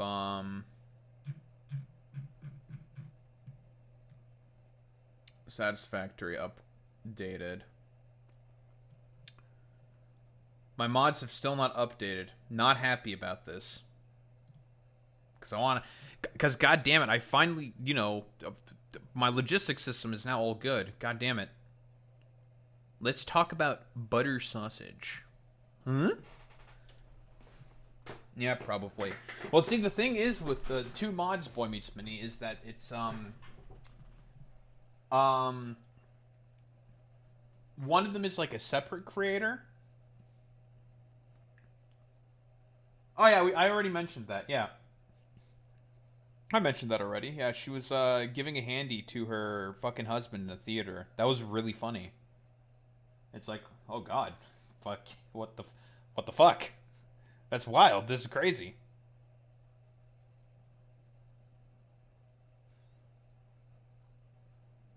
Very funny. Alright, Kitty's still asleep. Thought she woke up. What is this? Let's talk about buttered sausage. The hell is this? What if I don't want to talk about buttered sausage? Let's talk about buttered sausage. Talk about buttered sausage, where it comes from, what it does, why is it doing what it's doing, get it out. What the fuck is this, Zane? This looks like AI, I'm not gonna lie. What is going on, bro? Out of my face.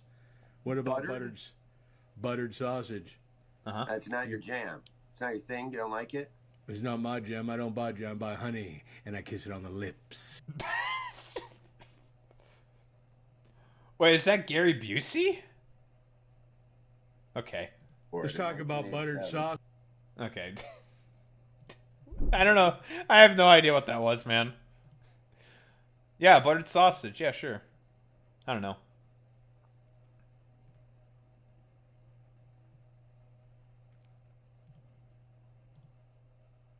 Oh, dude, I forgot that Mike Lindell was running for governor of of Minnesota, and he's not conceding the race. Wait, I have to see. I'm so curious now. Because you know, Club Bentham is in. All right, the Club heads obviously won. Didn't Mike Lindell? Yo, Mike Lindell, I'm pretty sure got the endorsement of Donald Trump, and he fucking lost. That's fucking awesome, bro. Yeah, but you know, Chloe Bentham. I mean, she's gonna be the next governor, which is like, okay, whatever. Amazing. Yeah, this is Chloe. Now, if we want to talk about Assad numbers, now these are some Assad numbers.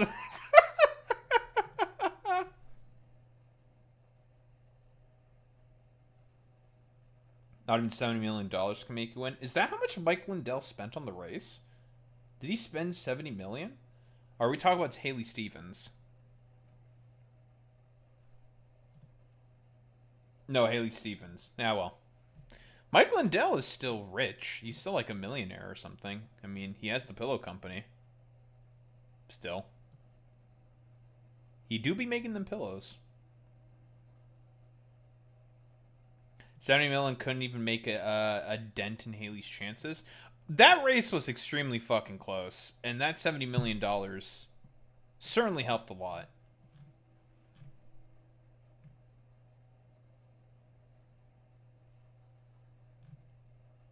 It definitely helped.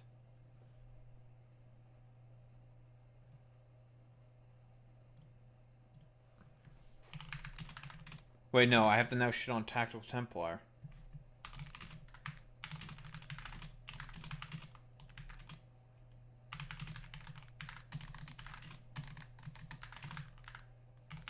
Because, by the way, I made this exact prediction about Tectone. Mike Lindell raised $700,000. I'm probably going to assume he probably used most of his own wealth to fund his campaign, for the most part.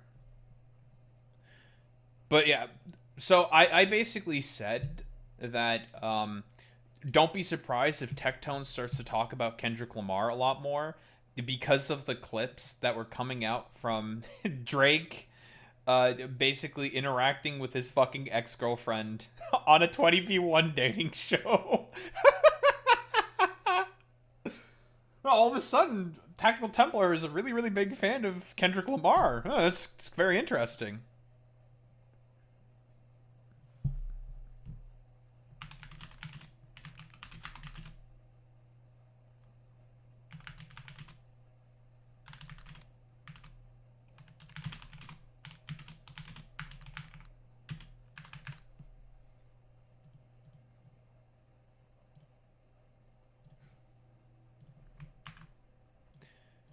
Like, I find it very funny how Templar tries to make this all into, like, a snarker narrative. That's so funny.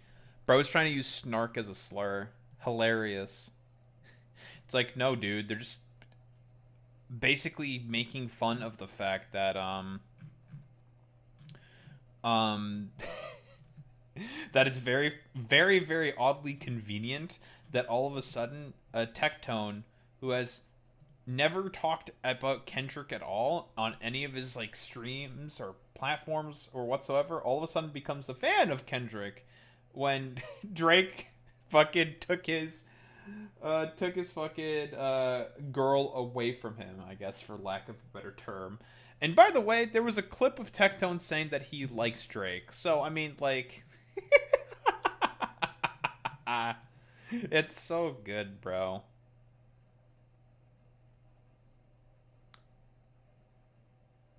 What, Kendrick? Yeah, probably. I don't know. Kendrick is, I mean, he's an artiste, right? He is an artiste. Very, I like Kendrick, right? Who, Pink you? Yeah, I guess she does. Whatever. Listen, Zane, okay? She managed to get a house for her mom out of Drake. So, listen. Can't knock the hustle, okay? I respect the fuck out of that. I'm gonna be very, very for real here. Can't knock the hustle.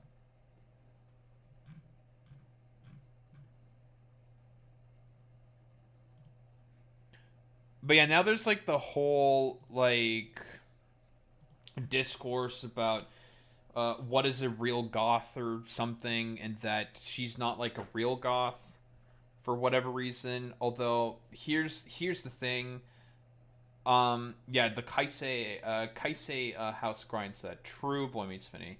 But here's the thing. Goth, like every other artistic form in medium, and, well, given the fact that goth is a cultural sort of affiliation and a fashion style as well, it is a form of art. Art evolves throughout very, very long amounts of time. Now, can we complain about the fact that Pink Chew is contributing heavily to the sexualization of goth culture and goth in general? Yeah, for sure. You can have qualms with that.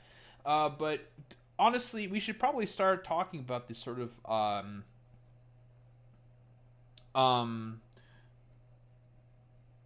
basically like talk about the the sexualization of goth girls that were happening in like early Hanna-Barbera cartoons. Danny Phantom, Totally Drama Island, the one Scooby-Doo movie with the Hex Girls. What else?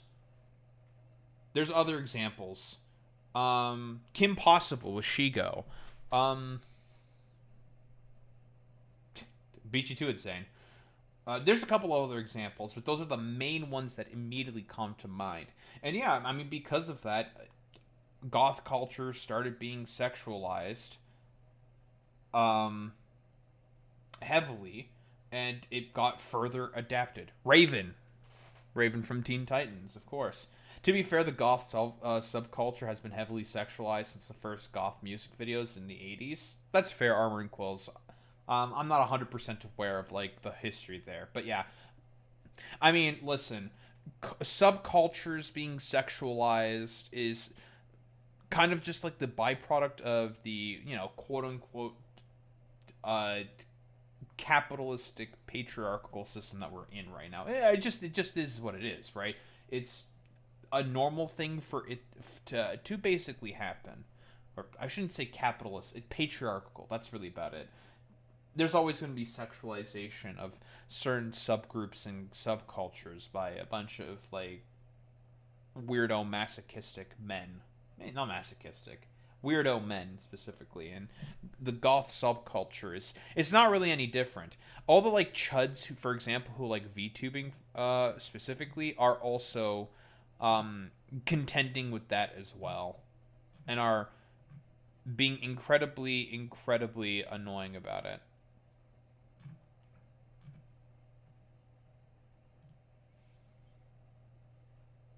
It'd be like saying the sexualization of hip-hop, it's inherently been partially sexual since its inception. Yeah, exactly. Like, the earliest instances, like, the earliest rappers were always talking about, like, they big booty bitches that they're gonna get when they make a lot of money with their rap records. I mean, this is very, very, like, you know, common. Like, if we want to do the whole infinite regress, we can talk about how this is common amongst every counterculture or even subculture in general. It is what it is, right? Sex sells, and if you're a counterculture or a subculture that's like up and coming and emerging, sex is a good way to sell it to people. Make it look sexy, right? In a either metaphorical or a literal sense.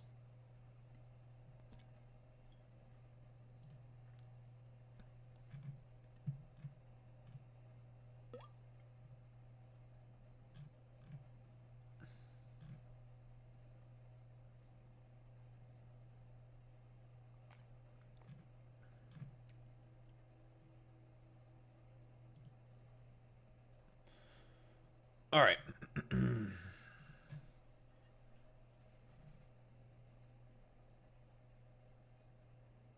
Well, no. Put this Engage Extreme. Their U-235 was just made by an incredibly horny Ukrainian animator. That's just the animator himself. Anywho, rambling on long enough. Let's talk about an ogre and Jon Stewart. A fabled battle of the ages, the battle of the Jons. They have been talking about this in the scrolls for a very, very long time.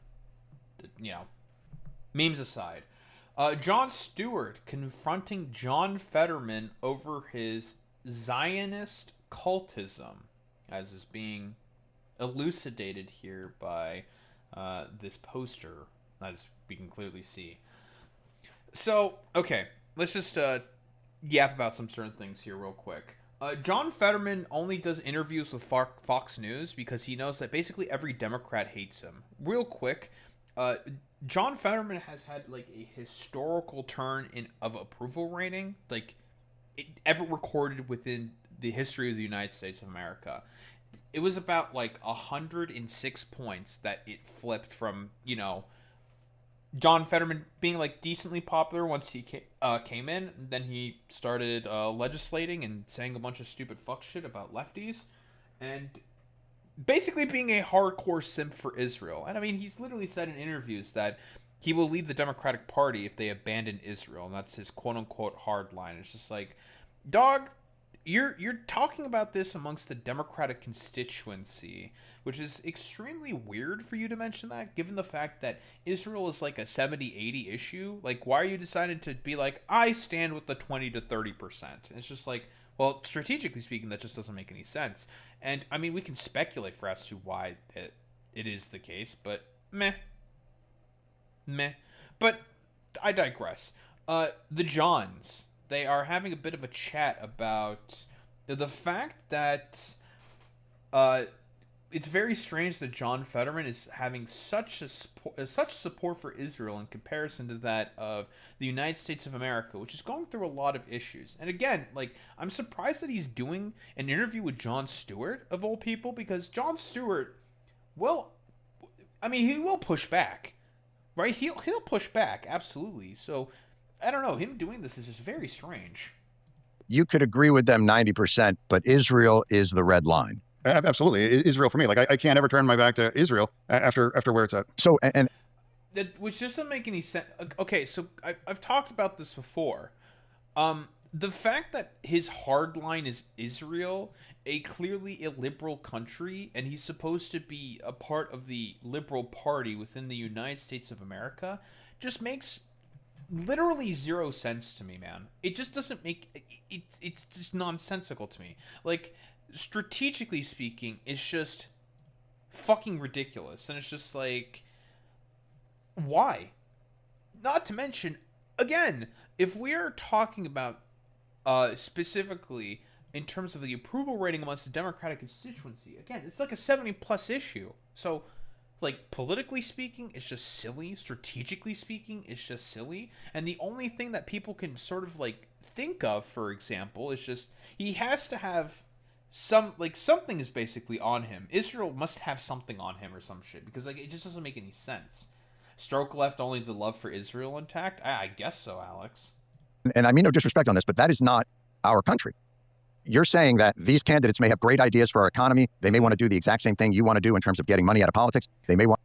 Okay, because we're missing a little bit of context here. Because I can't... Obviously, I'm not going to watch the full fucking thing on my channel. Why? Copyright, I assume. But clips like this should be okay. I find it very interesting that... And, I mean, Jon Stewart here is correct, of course. For John Fetterman to support all of these issues, and for him to, like, rail against all these, like, DSA candidates is a little strange. Like, you agree in terms of all the domestic policy, but, like, what is up with you in Israel, dude? Like, it just doesn't make any sense. want to increase the social safety net. They may want to change the balance of power from capital back to labor. But if they don't agree with you on Israel, you don't want them in your party. Which is, again, something that John Fetterman should agree with, because he's like supposed to be like the down-to-earth union guy coming out of Pennsylvania. Well, I don't know who you're referencing to specifically. No, I'm referencing what you just said. Name So one. in other words, Syed or AOC or Bernie Sanders, I assume you agree with a lot of what they say economically. And what I'm saying is, like, if you are a DSA member, if you are a member of a specific political party, run under your own banner. Okay, so immediate problems with this. First off, DSA is not a party; it's a political organizing tool. It's an organizing tool. That's what DSA is. So, DSA is simply just a collection of volunteers who will endorse particular candidates and give them, well, manpower to be able to help that candidate organize, whether it be phone banking, canvassing efforts, events, what have you. That's what DSA essentially is. It's just a tool for political organization. That's literally it. So calling it a party just doesn't make any fucking sense. Because people were also saying that, quote unquote, well, I mean, if you want to run like DSA candidates, run under the banner of a third party. It's just like, well, no, that doesn't make any fucking sense, because it's not a party. It's just a political organization. They just have a bunch of volunteers. There's no party apparatus around DSA. They have their beliefs and what they expect out of their candidates, and they endorse candidates based off of that set of beliefs. And they talk with a bunch of different candidates all the time, right? And discuss this stuff amongst the chapters consistently. There's a ton of internal democratic processes within DSA. Obviously, I'm not going to be 100% privy to them, of course, because I live in Canada. So I'm not going to 100% know what it's like in terms of the minutia of each chapter, but they have an international charter. Broadly speaking, this is all agreed upon by the various chapters. They can have like some potential quibbles about them or whatever, and anyone can basically join so long as you're some flavor of progressive and you agree on like a certain baseline set of issues. Like, I mean, Boy Meets Smithy has only told me so many stories about a DSA LA and how ridiculously ineffective it is, but I digress. No two DSA chapters are really going to be the same from one another. And now I think Bill Maher said something very insightful. He said, you know, the DSA are colonizing the Democratic Party. So, dude, imagine fucking saying that DSA, from that fucking wannabe rapist Bill Maher, saying that DSA is colonizing the Democratic Party after getting like a couple of House wins in New York. Yeah, man, that's definitely some fucking colonization. Besides the ones in New York, also in Pennsylvania, Colorado, blah, blah, blah, blah, blah. Yeah, dude, they're fucking getting rid of all of the do-nothing Democrats who just, like, sit on their asses doing nothing. It's fucking dumb, dude. Just be Democrats if you're going to run under the Democratic Party for that. Why have a DSA party for overall? So run on that, and you all understand. It's just an organization. It's not. We have a two-party system. We Thank you, John. don't. It's like the Freedom Caucus in the Republican Party. There's Randy Fine and Ogles and all these nutbags. Ogles, I believe, just lost his primary, by the way. Very funny. Or he's, like, pulling like shit, which is very, very funny. And, I mean, yeah, this is a great point here by Jon Stewart. Again, like, there are various caucuses within the House. There's the Congressional Progressive Caucus, although, honestly, they need to do a little bit of cleaning up of the ranks there. There's the Squad, there's DSA, there's the Blue Dogs, there's the, what other ones are there? There's probably a couple of other ones. But yeah, that's like basically what it is. It's just a political organization that support people based off of a certain particular set of principles and goals. That are also part of an area, and Republicans, I'm sure, may not agree with all of them on all kinds of things, but there is no other party. I guess you could try it, but my point is, if you don't disagree with like, I mean, these guys aren't ACP or PSL. Like, it's just they're just an organization, man. them on a lot of things, why not use some of that energy? And even like Mamdani in New York is DSA, but there are things in the DSA platform that he disagrees with. And I'm assuming there's probably things in the Democratic platform that you might disagree with, but you don't disavow the entire thing. You're literally saying we can all have discussions, except when it comes to Israel, which is not America. Great point here by Jon Stewart. Again, this is all about having inherent discussions with one another in a democratic sense. to come together for a common goal. This is quite literally like this is politics. But the Democrats are not interested in practicing politics because they're not interested in doing politics in order to be able to gain the necessary sort of like approval ratings in order to be able to stay in positions of power. Like I said before, most of these guys are do nothing, want to be like a technocrats who just want to like fiddle with numbers in the background and not really do anything in order to push for their own political goals and agenda. It seems like a weird line to draw. Well, so then what's well? I don't think that's weird. I think what history demonstrates is that when people or a government or people turn their back to the Jewish community, things end really badly. And it's a bro. What is this thought terminating cliche? Even like fucking Jon Stewart's like, bro, what are you talking about? What does turning your back to the Jewish community have to do with anything? I mean, a bunch of DSA candidates just won their seats despite like not turning their backs to the Jewish community. Zoran Mamdani is the mayor of New York and he's a part of DSA. Like what are we talking about here? Like this doesn't make any sense to me, dude. The Jewish community. Also, by the way, a bunch of Jews are going to be like more progressive and more like liberal than that of Zionists. Like the Zionists, the very loud ones, are a incredibly loud, annoying minority. It just doesn't make any sense to me. And Israel are not the same thing, brother man. They're not. That is not the same thing. No. It's like, hey, it's like if I have to pick a side for after 10/7 and after Iran, I'm always going to stand with Israel. I'm always going to vote and support whatever that's necessary to protect themselves and to prosecute Hamas, Hezbollah, and Iran too. And this just doesn't make it. You're literally playing exactly into Jon Stewart's point, where you're just like, well, why don't you support anything like domestically speaking that DSA is pushing for, and you're just like hyper specifically fixating on Israel? Is that like the only thing that you care about now all of a sudden? Like it just doesn't make any sense, man. The very left never said a peep after Iran executed 30 to 40,000 young people in there just for protesting for democracy. You think that that like it just doesn't matter. Like, yeah, no one on the left is saying that the IRGC or the current regime within Iran is good. Well, except for a bunch of like really, really massive weirdos. But no one is saying that, right? And no one thinks the executions are good. I'd struggle to sort of find someone who would say that.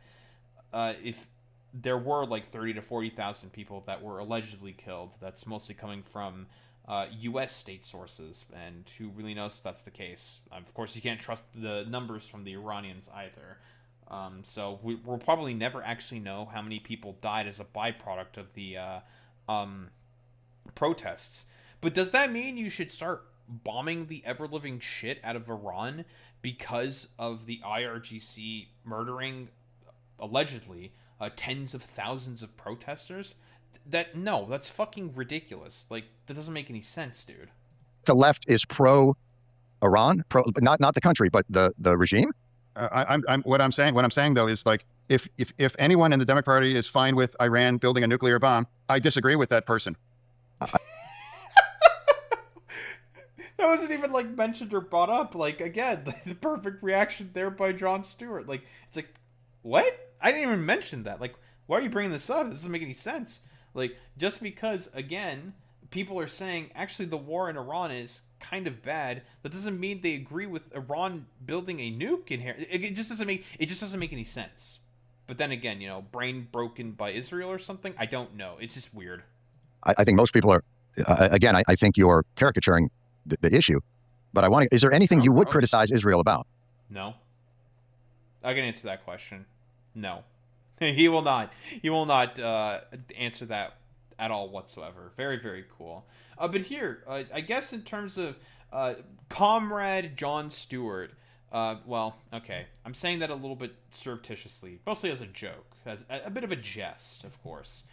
He's defending Hassan from James Carville. Obviously, James Carville is a curmudgeon-y old man who's just salty about the fact that nobody, and I mean nobody, is really approving of any like neoliberal style Democrats at this point in time in particular. So nobody fucking gives a fuck about people like James Carville anymore. He had that one good line, and that was literally it.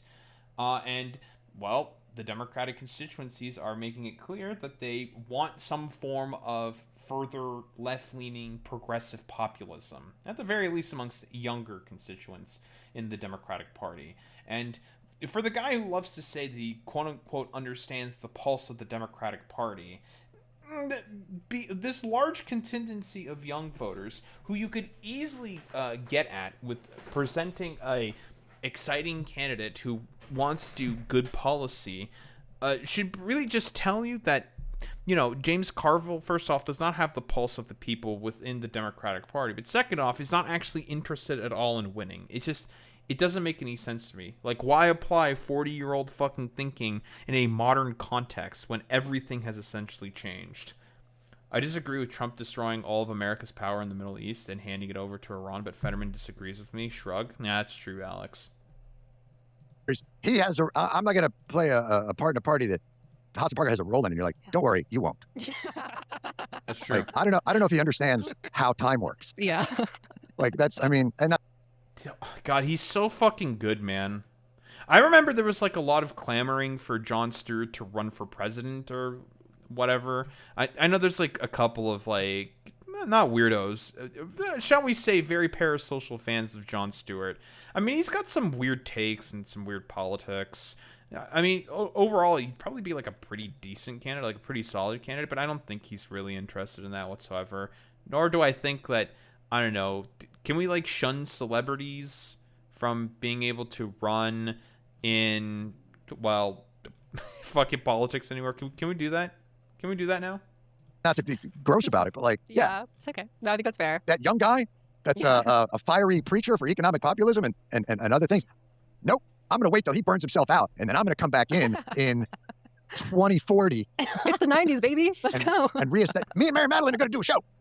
Why do they keep putting him on TV? Because he's available. Because he'll say things that... Because he'll just say stuff. Yeah, he'll just say stuff that's like anti-left. That's why they keep putting him on TV. Because like, I'm pretty sure the only interviews that James Carville has been doing recently is mostly on Fox News. Yeah, because they want him for like the weird left bashing that he does.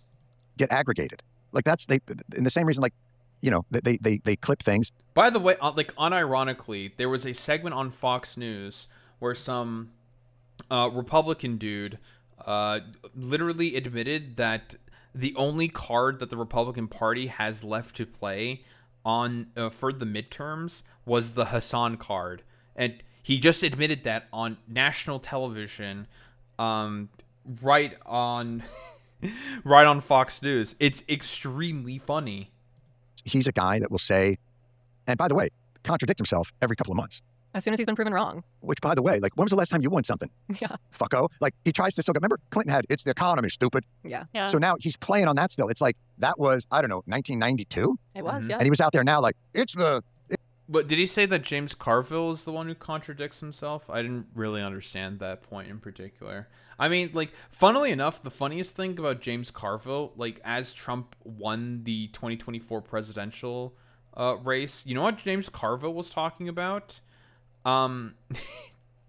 He was talking about wanting to go for universal childcare. I think also Bill Kristol as well, and a couple of other, like, Obama era, like, weird Obama consultant dudes were also saying, like, yeah, we probably should do, like, more economic populism because, oh boy, the fucking politics of it is right there.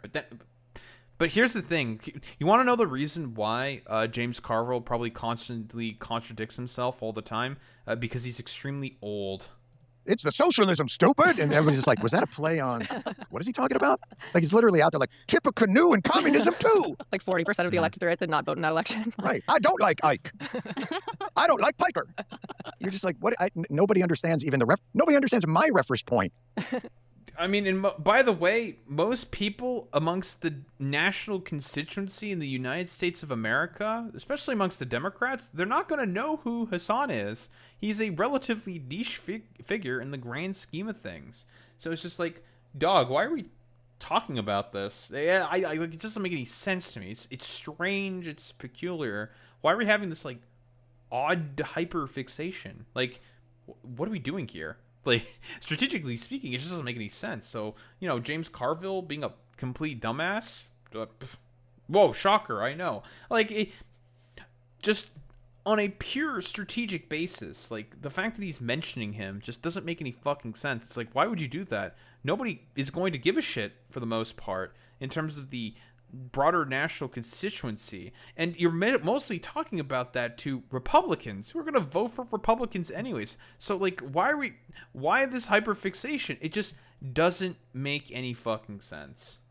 And I'm fucking 20 years younger than that dude. Oh yeah, Jon Stewart's like in his 60s. Oh Jesus Christ. But yeah, like, I mean, like, what else is there to really say? Besides the Battle of the Jons, where clearly Jon Stewart won because John Fetterman's brain barely works, so it kind of, I don't know, feels bad to say that he got absolutely trounced rhetorically speaking in this quote-unquote debate, mostly because his brain barely functions. And with his defense of Hassan, I think Jon is just like a lot of other liberals. I would say he's probably more like a sock dem, Jon Stewart. He definitely has like progressive sort of beliefs. He has some like weird takes here and there, but who doesn't? He is more interested in seeing the Democratic Party be an effective political force. And Jon Stewart's not a fucking idiot. Like, he's been in the game for decades at this point, and he recognizes when the political winds are blowing. Oh, they're a fucking blowing. So, like, basically just saying like, actually, talking about this particular sort of I don't know, like, himbo streamer obsessively just is very strange and weird, and I have no idea why you people are doing this. Why does James Carville have this obsession with Hassan that he has? Like, it just doesn't make any fucking sense when it's very clear the direction of the country that it's currently going in. So, I don't know, like, talking about this and these sort of positions in the way that you're talking about them just makes very, very little sense. And hyper specifically fixating on one himbo streamer is extremely, extremely fucking silly. But yeah, I mean, like, don't think there's like really much else to say besides, like, several other liberals. Jon Stewart is actually interested in a more effective politics.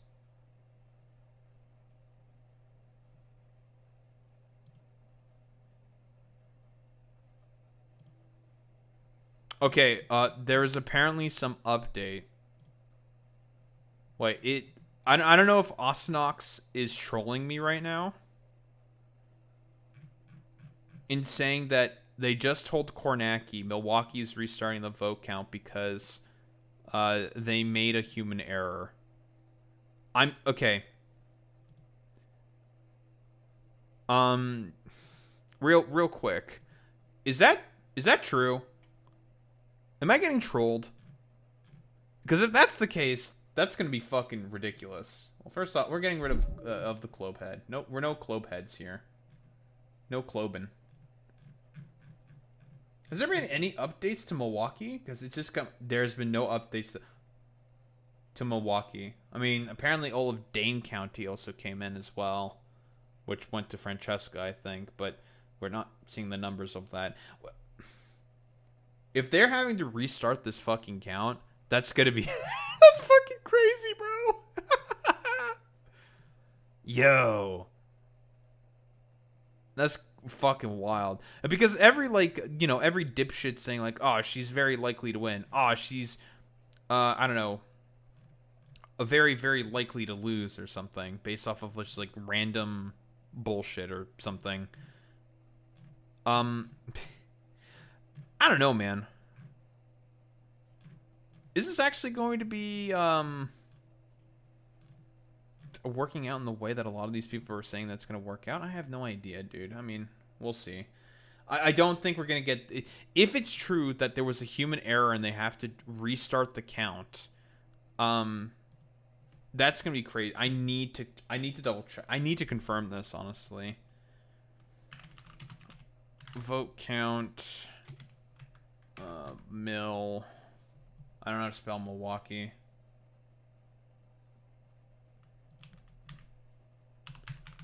There we go. Did they have to really restart it? Oh my god, it's true. City of Milwaukee has not yet reported absentee vote totals after human error caused audit data and not actual votes to be downloaded onto data sticks to be delivered to the Milwaukee County Courthouse. Oh my god, it's true. There was a human error. Dude, that's fucking awesome.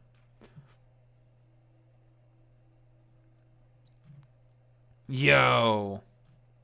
That's so sick, bro. Dude, fucking Kornacki is just stressing, dude. Okay, we gotta fucking put that into the segment. That's fucking hilarious, bro.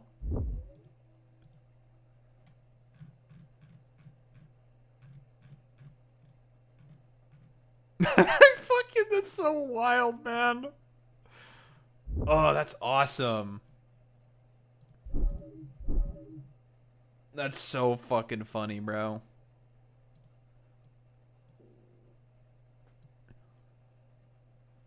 Okay. Stick these two bad boys in. Fucking Kornacki just standing there stressing is so funny. Oh man, that's good. That's so fucking good, bro. Alright. Let's get started with Mr. Blanche over here. Well, it looks like it is official, and the Republican holdouts of, I think it was Bill Cassidy and one other one. I don't remember the other one. One of them was Bill Cassidy. But the Republican holdouts of Tom Tillis. It was Tom Tillis. Tom Tillis and Bill Cassidy, the two Republican holdouts who were stopping the confirmation of Todd Blanche. He, like I said before in the previous video talking about this, more than likely he had some form of a chat with Tom Tillis and also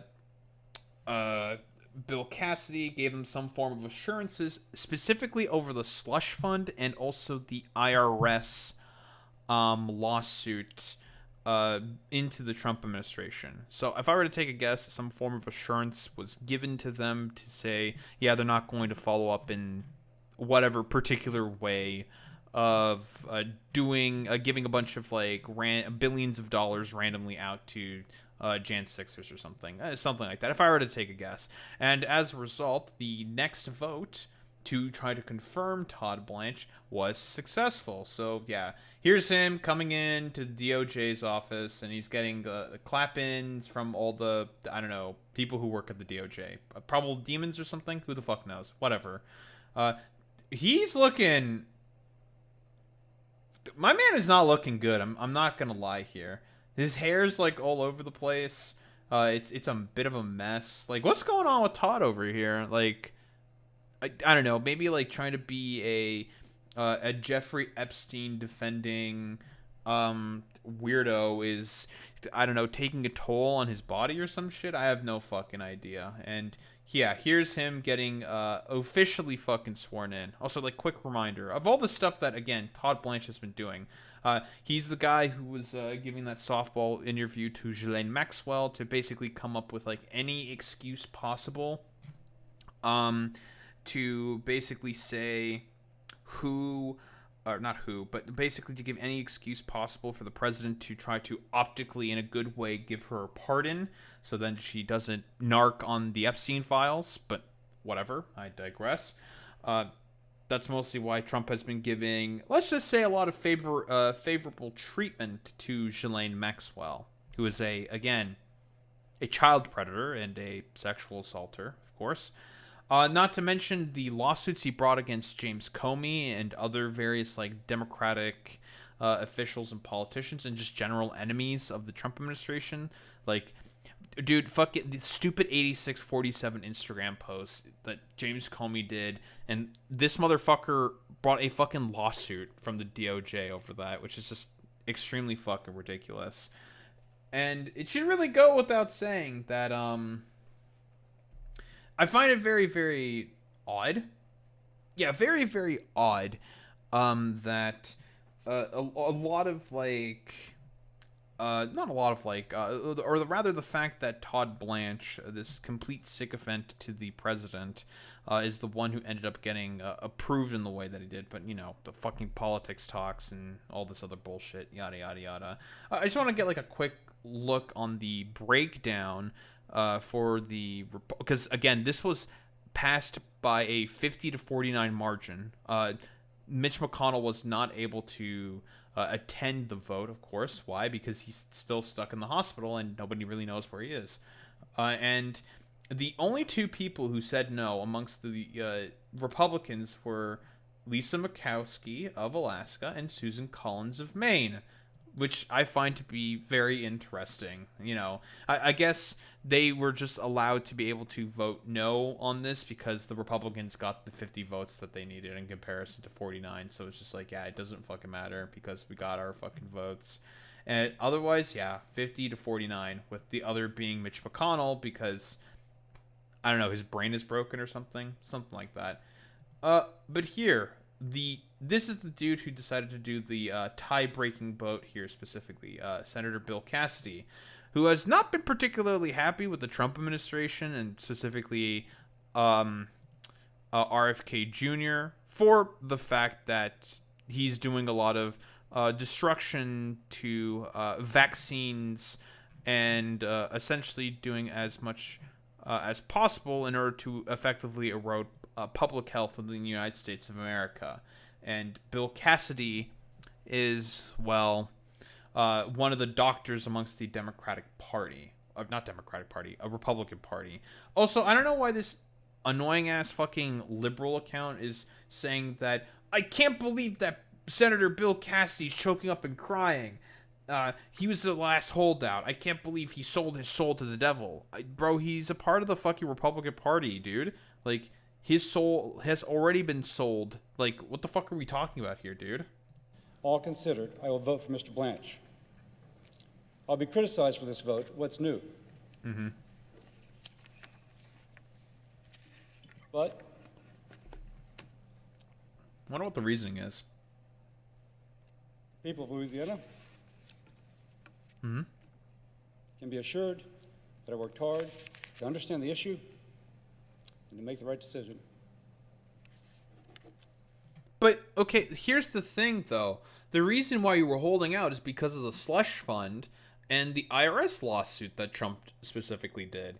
Now, not that I think, like, maybe, like, most Louisiana voters are going to care about that in particular. I mean, who really knows exactly? But let's be real here. The main reasons why you were a holdout specifically is because it's obvious that Todd Blanche is a corrupt fucking weirdo. During his fucking hearings to try to be to convince the senators to vote for him to be approved as Attorney General, he unironically said that he is a friend of President Donald Trump, which should go without saying. That is a massive fucking problem and a potential for a conflict of interest. With that, I yield. That's it? No reasonings? You're not going to go into any of the talks at Todd Blanche or any of the dealings there? That's very interesting. Very, very interesting.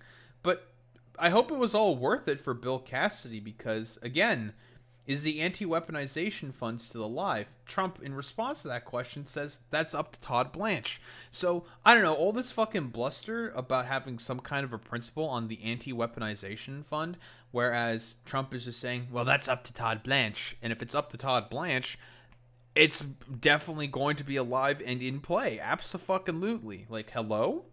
Yeah, because Trump is just going to be like, so you're going to do the fund, right, Todd? And Todd's going to be like, yes, sir, because I'm a good little fucking puppy, sir.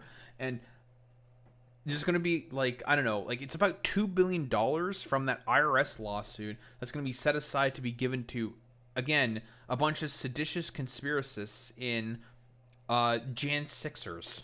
The anti-weaponization fund, do you think it's still alive at this point, and are there any options that you're looking at to perhaps... Well, that'll be up to Todd Blanche. He was our new, and who will be, I think, a great Attorney General. Yeah, please. So good, folks. just just leaving it up to the corrupt shithead new attorney general who will definitely do everything possible that is the whim of the president. So that's cool. Great. This is not going to be corrupt whatsoever. Haha.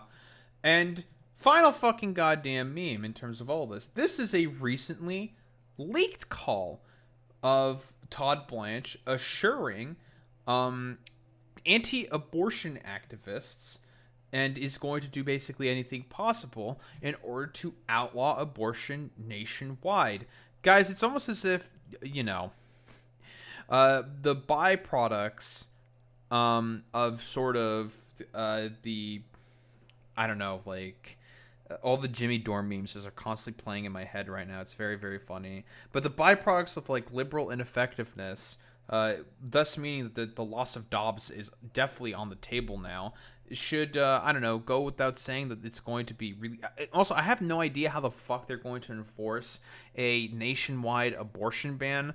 Like, how do you enforce this? That's also another question that I have. But yeah, it should really go without saying. Guys, it turns out Ruth Bader Ginsburg saying that she wanted to, I don't know, be replaced by the first woman president in office, and the Democrats being as ineffective as they are as a political party is now biting everyone in the ass, because now we have this fucking schizo freak saying, oh yeah, dude, we're gonna work on solutions to get the Dobbs position becoming permanent in every single state, which I don't think they're allowed to do, constitutionally speaking.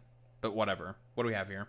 To know this is a big part of our job. A big part of my job as the acting attorney general, and Attorney General Bondi before me, was bringing back regularity to the Department of Justice and the government when it comes to protecting religious liberty. And we're not done. Yeah, dude, protecting religious liberty by making it such that coat hanger abortions are going to be way more fucking common. What about someone's ability to be able to choose to get an abortion whether they like it or not, right? Like, if we're making this all about, again, religious freedom, although if we want to go to, like, the original interpretation of the Bible from the Torah, you can correct me if I'm wrong, Boy Meets Mini, but the Torah unironically says that if you have an unwanted fetus, you are allowed to drink bitter water in order to abort it. But whatever. Does dipshits like this really care at all? No. Do the Republicans care about that at all? No, because it's all for, like, their Christian evangelical base.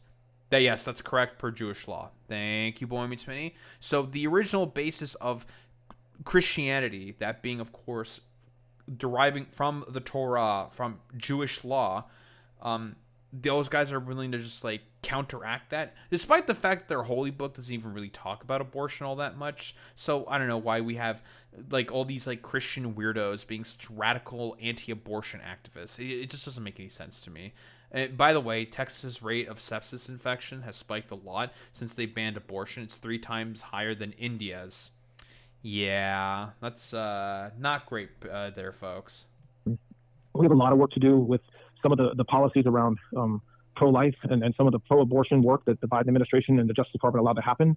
Some of that is taking longer than we want, but rest assured that... Well, they were basically trying to undo the damage that the Dobbs decision happened because of, well, your dumbass fucking Supreme Court overturning the Dobbs decision for what exactly? Meh. Just because they could. We're working, hand in hand with HHS and the FDA and the White House and President Trump's team to get permanent solutions so that the... I know that they've been trying to go after, like, abortion pills specifically, like mifepristone, and so far the Supreme Court's not really budged on mifepristone, although it's still, like, proceeding through the courts, of course. We'll see exactly how that plays out, but again, I mean, we're dealing with a bunch of, like, crazed fucking freaks who just want to, I don't know, have permanent control over a woman's body for some reason. It's wild to me, dude. But because, again, that's what it's always functionally been about. It's always been about control of women by all these, like, patriarchal fucking weirdos. The Dobbs decision becomes permanent in every single state. So that means that if states are allowing, if states have said we are going to protect the unborn and we're going to protect every life from the moment of conception, we're putting practices and policies in place So that I don't know. We could do like the whole Ben Glebe bit of saying, "Is this a fetus a human fetus?" No, it's dolphin one. Haha. To get our dunkery dues. Because in fact, it turns out you can't really tell if a fetus looks like a human life, because again, humans have sentience. They have consciousness. A fetus does not. You let the fetus out of the womb early, it's going to die. other states and other organizations can't attack that, and they can't, do things like they're doing with mailing in mail order drugs and things like that. And it's a process that takes a lot of time, and that's why it's been 19 months and we don't have complete victory yet. But we will have victory, and victory will be soon, and it will be permanent. And that's an important thing to. Yeah, you're only going to further erode away women's rights within America. For what reason exactly? Man, just because you feel like it. For all like the Republican white men who are having such trouble with dating, because as soon as any woman fucking finds out that you're a Republican, they're just gonna be like, oh god, you're fucking persona non grata. You're fucking cooked, bro. You unironically voted for my rights to be taken away. You can go fuck yourself. So I don't know. Good luck with that there. The Republican Party and all the, I don't know, weirdo white men that tends to support them. But yeah, what else is there to really say? This complete fucking disheveled weirdo who is doing everything possible to give Trump a sort of optical out in order to pardon Ghislaine Maxwell, brings like strange lawsuits done at the bidding of the president of the United States, because he literally self-admitted that he's a friend of the president of the United States, and is also a fucking radical anti-abortion freak, Christian evangelical weirdo type shit. Should we really be surprised that these are the corrupt dealings and positions of Todd Blanche, that dude who's just basically saying like, yeah, I'm going to do everything possible in order to make the lives of everyone in the United States significantly worse. Because why? Meh. I can. And I have the power to be able to do that because I'm a simp to the fucking president. It's just great to see, isn't it, people? Don't think there's really much else to say besides Todd Blanche. He's pretty fucking evil, little bros.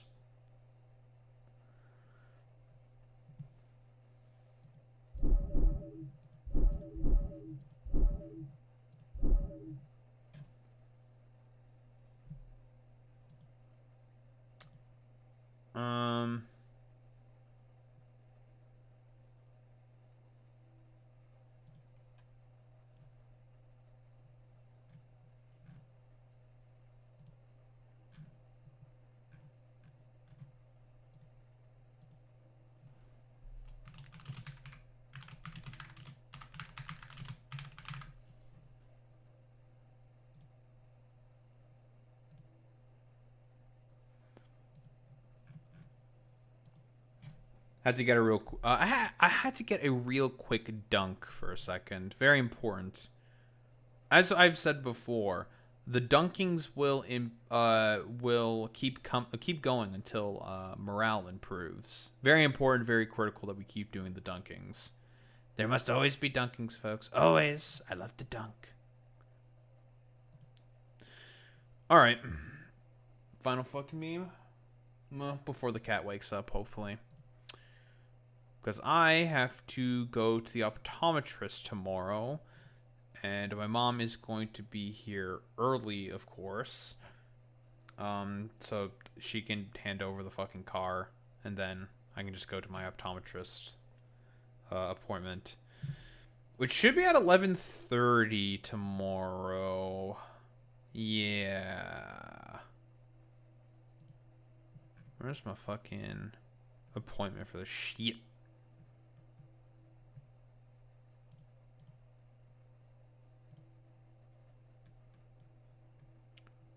There we go. Yeah, 11:30 a.m. Cool.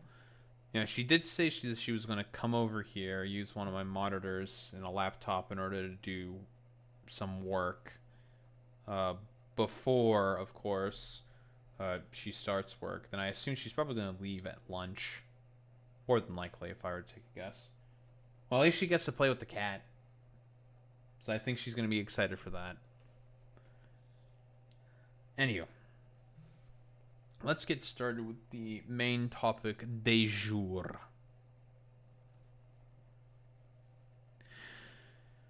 So, today is primary day for Wisconsin, Connecticut, Minnesota, and a couple of other places. Those are the ones I remember specifically off the top of my head. We don't need to know 100% about all of them. It's not important. We're mostly going to be focusing on a few specific races with some victories and potentially one of the most nail-biting races ever I think I've ever seen in a very, very long while, which is certainly thrilling and exciting, seeing all the ups and downs and the drama and, you know, all that good stuff specifically. So Francesca Hong is running as the DSA candidate for the primary within the Democratic Party.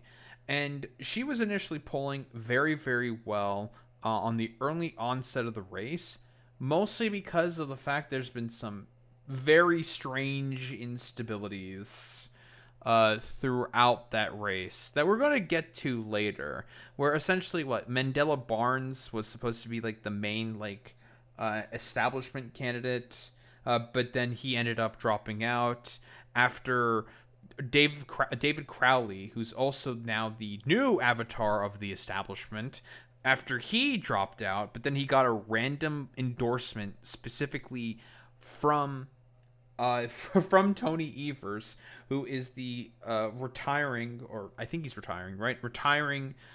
governor of Wisconsin, which caused a complete shit show amongst the Democratic Party, which was really, really funny.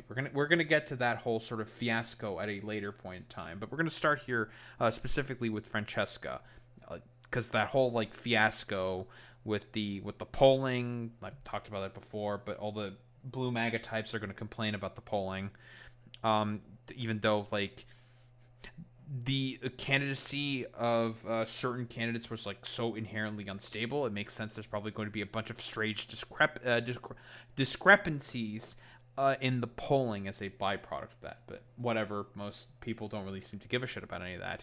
But Francesca Hong, I was not really going to talk about a lot of the stuff around Francesca in terms of her, I guess, controversies, if you can really say that they're controversies, because honestly, I'm going to be so for real, these are such non-problems and non-controversies that, I don't know, talking about them feels like a loss on principle. But we've talked about her whole sort of shtick about not liking holidays or something. Apparently she walked back this claim in recent interviews, which I don't know, the schizophrenic, not conspiracy, but the schizophrenic campaign talking about her old woke 1.0 sort of tweets and takes are biting her in the ass for some reason.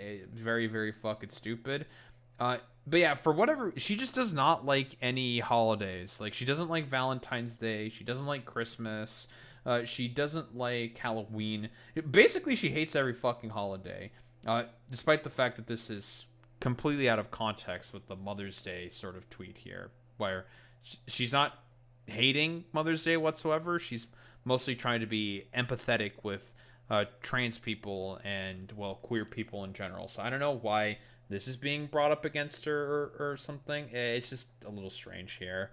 And I also remember, because when I initially took a look at all this stuff, I was like, I mean, it's a little weird that she's saying this stuff. Yeah, sure, whatever. And then I was reminded that she is a restaurant worker. And I'm just like, oh, wait, that makes so much more sense now that she probably is not a particularly big fan of holidays. Because of the fact that, it tends to be the case on holidays for restaurant workers to be a lot more stressful and way more work. So I think it's kind of, I mean, optically speaking, we can bitch, moan, and complain about the optics of this, all these anti-holiday tweets being kind of rancid or whatever. But I think it comes from a position where it's just oh, she's a restaurant worker. That makes so much more fucking sense that she does not like the holiday seasons or whatever. Of course, she did also some interviews as well on Fox News or whatever.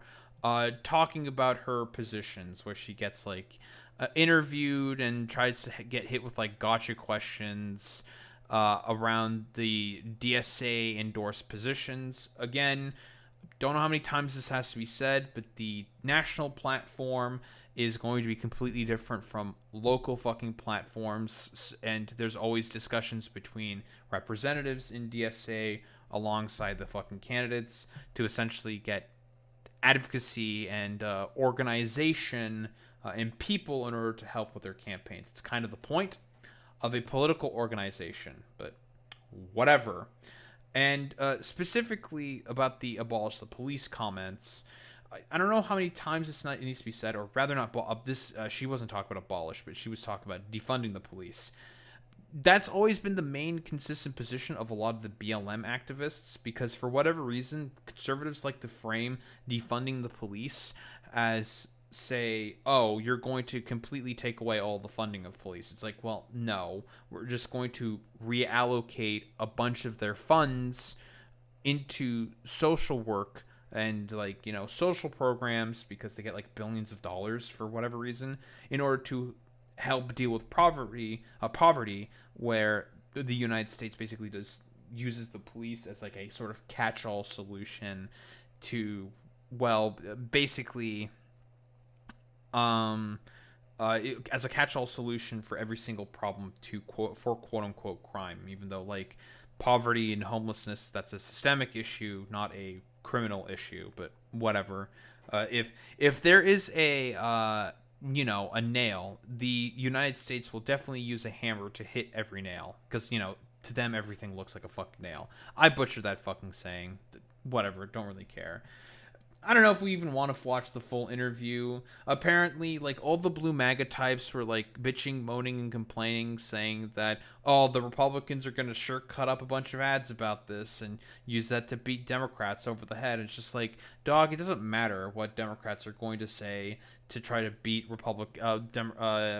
what Republicans will basically do in order to beat Democrats over the head. It's like, why act so defensive when you can focus on other issues like the economy, which is, by the way, I'm going to be also like mentioning Hutch here, because of course Hutch fucking bitch mode and complained about this. Hutch, why don't you just, again, I'm going to take this from James Carville, talk about the economy, stupid, which the Republicans are doing terribly on, because the only reason why they're doing like these dumb fuck gotcha questions about like defunding the police, or the support for the DSA endorsed positions, or the whole fucking holiday tweets, it's all just meant to be a way for a lot of these fucking weirdos, I'm going to be honest here, to basically just be like, oh, we're just going to cut a bunch of ads and just use that to beat the Democrats over the head. Like, what the fuck is this, dude? But okay, bro, nice fucking meme. But here, in terms of like actual fucking positions, Francesca obviously is being asked about, you know, democratic socialism, saying blah blah blah blah blah. Shouldn't you be surprised that there's a bunch of voters who fear democratic socialism could turn to communism? It's just like, okay, what are you talking about? Just because the term socialism is there, that doesn't necessarily mean that democratic socialism is going to turn into communism. Like, what the fuck are you talking about here? That doesn't make any fucking sense. And she has a pretty decent way of reframing the issue here by saying that, yeah, this is a state where we still have a $2.33 tipped minimum wage and a $7.25 minimum wage. It's going to be hard to turn that into socialism soon. But what we can do is make sure we fight for policies that put working class people first. It's a good way to accurately sort of reframe the question. First in government. For voters who fear that this democratic socialism could turn into communism, what would you want them to know? No. This is a state where we still have a $2.33 tip minimum wage and $7.25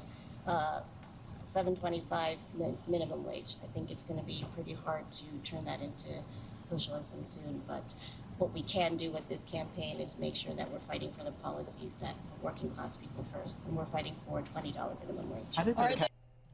Sure. I mean, you know, find a way to sort of like reframe it into like a policy prescription instead. because it's just a stupid gotcha question that's being asked by Fox News reporters. Like, bro, who the fuck cares about any of that shit? Like, bro, what are you going to do in order to be able to help me put food on the table and help pay for bills? That's what people care more about.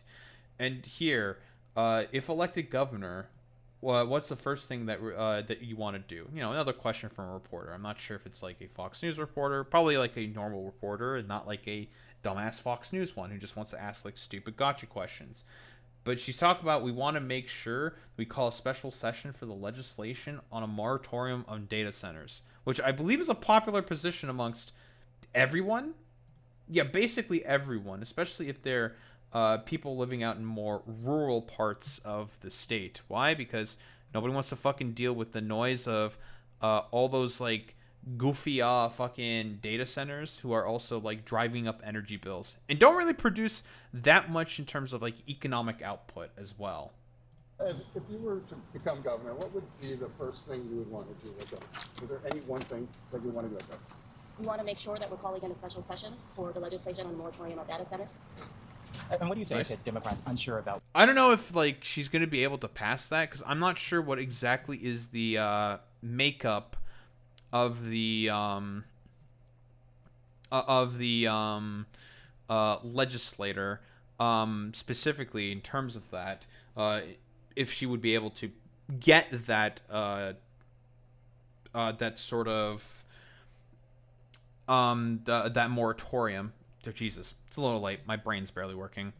I don't know if she'll be able to get that in terms of, I don't know what the makeup of the current state legislator is in terms of Wisconsin. I don't know if they have, if I recall correctly, I know they have like a majority within the Supreme Court. That was a whole thing for a while. And I think they have majorities, I think, across the entirety of the state legislature, but who knows if they're going to be united on a moratorium of data centers or something. I'm not 100% certain if that will work out exactly, but that doesn't mean you shouldn't try. You should definitely try, though. What democratic socialism is? What's your pitch to them, and how do you define democratic socialism? I mean, that puts people first, where we have our local governments funded. They can fix potholes. They can make sure that we have great schools.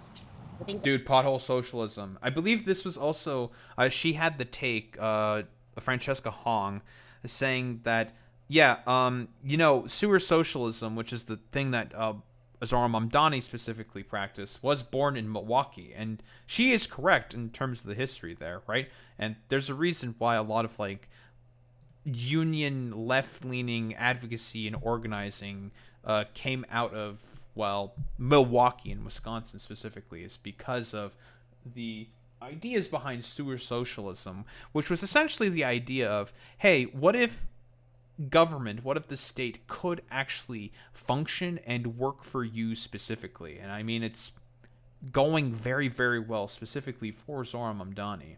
40-hour work week and weekends came from Wisconsin. Yep, lots.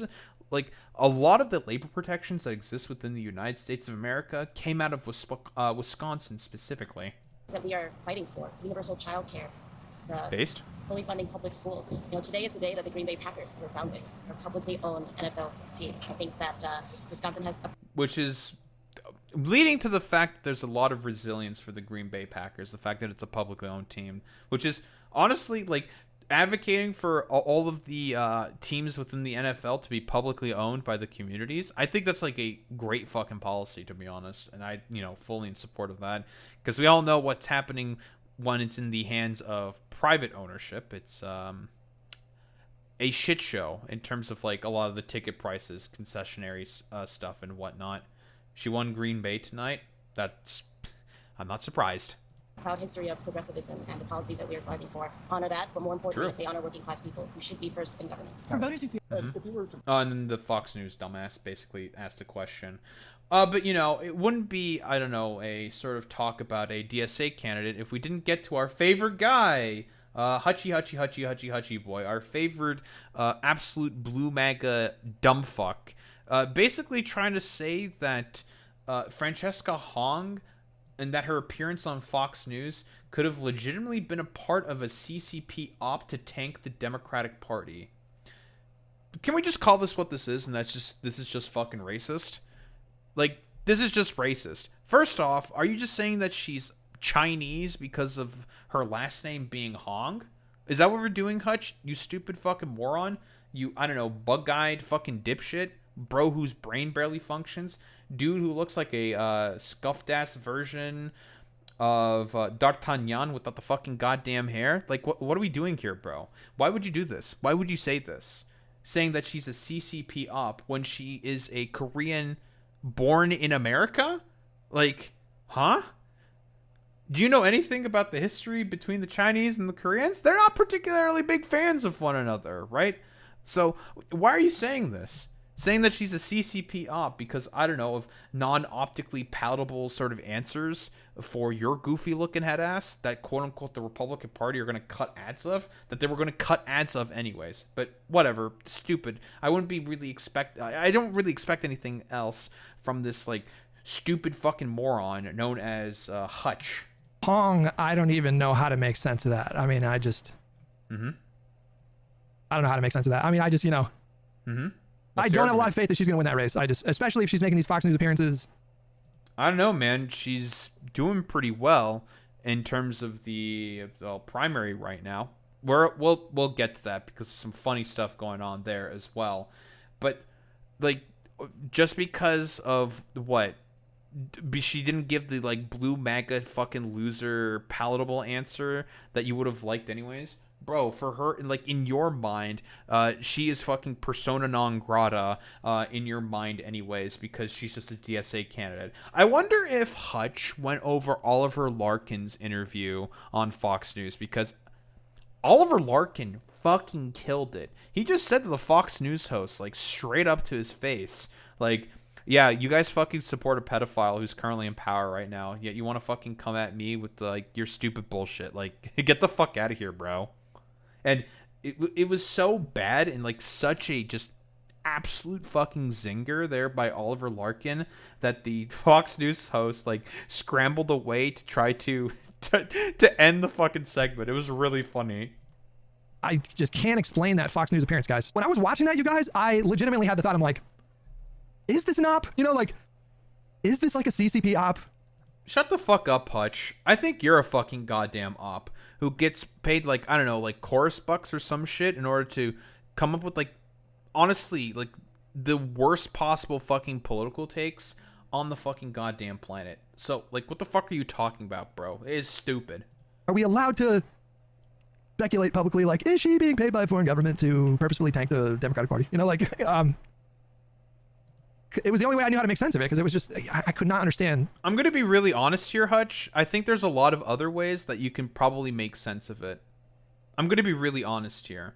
Yeah, Hutch is a fucking idiot. I have no idea why he's fucking saying this shit. Like, there are so many other pathways and decision points that you could basically make in order to come to another conclusion. To basically say that she's a CCP op when she is an American-born Korean citizen is fucking stupid. But then again, would I expect anything less from Hutch?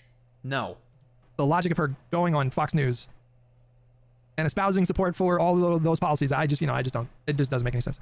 Yeah, okay, buddy. Like, cope and fucking seethe, Hutch. All you do is just have, like, schizophrenic fucking conniptions about lefties. It's incredibly fucking stupid.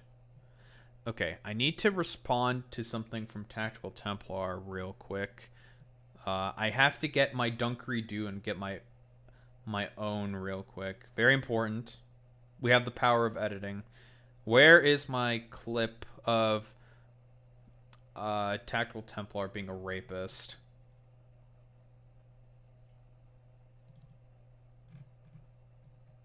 Or advocating for rape, rather.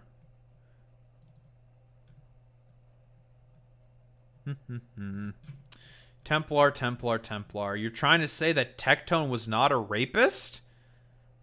And trying to say that I have an L take? Oh, Templar, oh, Templar, oh, Templar.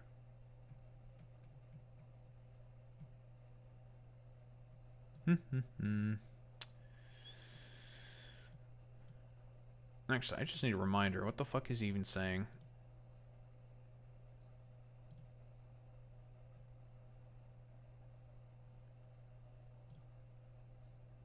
Oh yes, the reasons for as to why everyone's just making fun of whatever the fuck, of Tectone, all of a sudden being a big fan of Kendrick Lamar. L take, they weren't making fun of him for liking Kendrick. Your grammar is atrocious. Like, well, no, they are making fun of him for liking Kendrick for the fact that Drake just stole his ex he raped. Lol. Okay, I don't really give a shit.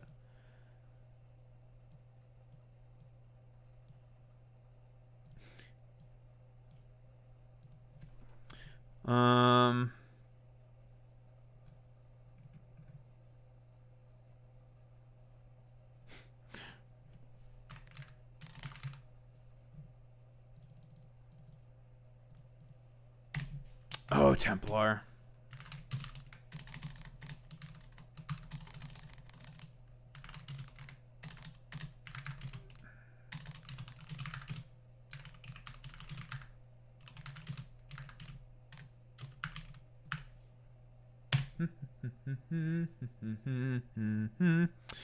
Templar, Templar, Templar, Templar, Templar, Templar, Templar, Templar, Templar, Templar, Templar, Templar, Templar.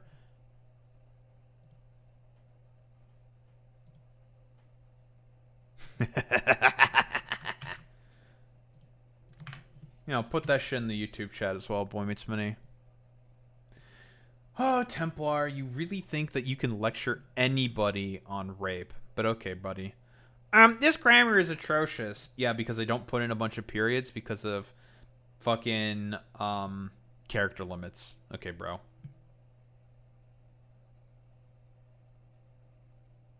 Oh my god, question everything. That's exactly the same shit I say all the time about Hutch. He's just an unprincipled hack. Like, just a hack. That's it. Zero belief. Oh, Templar, Templar, Templar, Templar, Templar.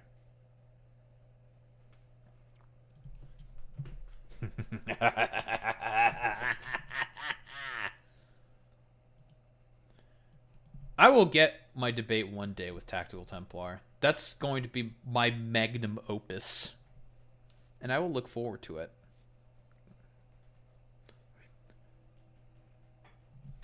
Anywho. Let's just continue with the fucking segment. So obviously, as expected, Hutch is a fucking idiot. He's an unprincipled hack. It doesn't matter, like, what he says in terms of, like, a particular candidate. You can basically discard everything that he has to say. But the thing that I've been alluding to at the beginning of this sort of whole video is the current main opponent of the or not of the establishment, but put up by the establishment, aka David Crowley, has got an interesting sort of story. A bit of a strange thing happened with this man specifically, where unironically he dropped out of the race because he had no pathway forward, and Mandela Barnes became the main opposition to Francesca Hong. And then, of course, this is when, like, Francesca was, like, running away with the race, like, basically up 30 points in comparison to Mandela Barnes.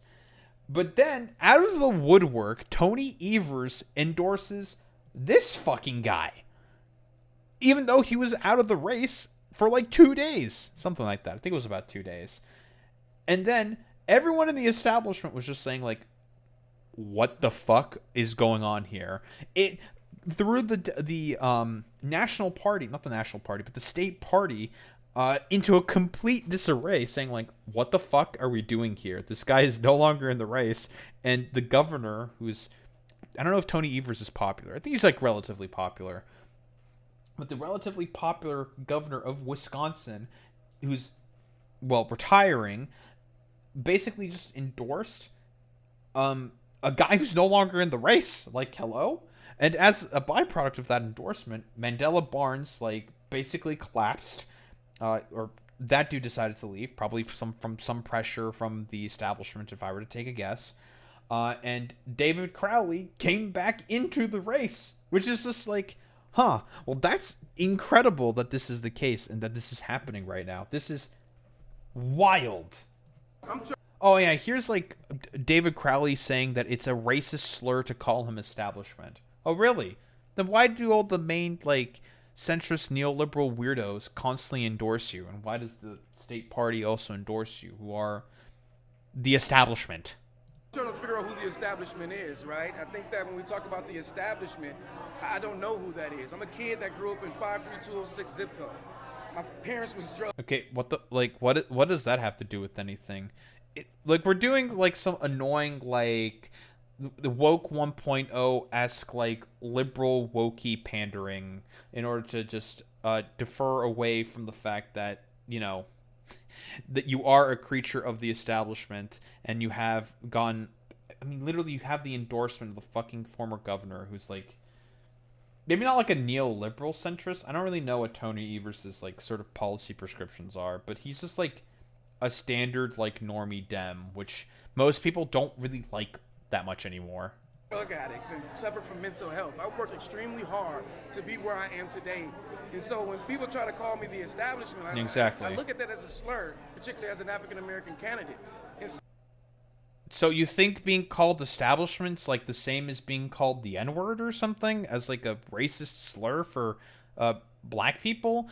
Nah, fuck out of here with this bullshit, bro. Just talk about the fucking policies and not any of this like namby-pamby, pimbly-wimbly, woke 1.0 fucking bullshit. It's just dumb, dude. Like, nobody cares about any of this stuff. People care about one thing and one thing only, and that is, how are you going to help me put food on the table? Not any of this, like, dude, I think, like, being called establishment, I don't really know what that is. He knows what it is like the same as being called a racist slur. It's just like, fuck out of here with this bullshit. Don't do this, like, dumbass fucking woke pandering. You don't actually give a fuck about any of that stuff. Like, fuck out of here, dude. So, I have never ran for office to protect the establishment. I've always been here to protect the people. That's my foundation. That's what I'm going to continue to do. Oh, I'm sure. As a county executive, and what I'm going to do as the governor of Wisconsin.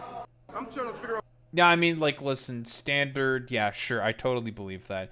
Yeah, put the policies in the bag. No one cares about your fucking background. Shut the fuck up. No one gives a shit. But here's the reason for as to why he probably doesn't give any policies or any prescriptions whatsoever, and decides to do, like, woke bashing, woke scolding, annoying-ass bullshit. Here's a clip of David Crowley saying, "We have to listen to independents and Republicans because we, the Democrats, don't have a monopoly on good ideas." You're a part of the fucking Democratic constituency who fucking hate the Republican Party, yet you say that you have to listen to Republicans as the Democrat. And this is who these fucking morons are voting for. Jesus fucking Christ, man. Like, unironic fucking cattle. Well, yeah, we can speculate as to why a bunch of people more than likely voted for David Crowley. We can just throw this out here. It's probably another instance like that within Michigan where there's a bunch of vibes-based voters who got they mailers and looked at they TV ads saying like, oh, this is the guy the Democrats are putting up? Okay, sure, we'll vote for that guy. Which I find to be interesting if that is the case, if it happens, because there are a lot of candidates within this race that are basically, running within this race. So that's why I'm kind of speculating, because that's like more or less the same thing that also happened within Michigan. Probably some misogyny as well. Maybe boy meets many. I have no idea if that's the case, but I wouldn't be surprised if that was done specifically by the Democrats to undermine a further left-leaning candidate. But again, the whole sort of fiasco that I've been alluding to this whole time, for a long time, I apologize, of course, right here. So this is David Dole video here. Obviously was talking about the Senate race within Michigan, talking about how Republicans are dog shit. Very true and real. But more so talking about the rather chaotic situation that Tony Evers put the Democratic Party in Wisconsin into like a complete just shit show. For what reason exactly? Oh, because the governor who's about to retire hired a guy who's just was not in the race at that particular juncture. So it's just like, what are you doing? He's not even in the race at the moment. Like, what the fuck?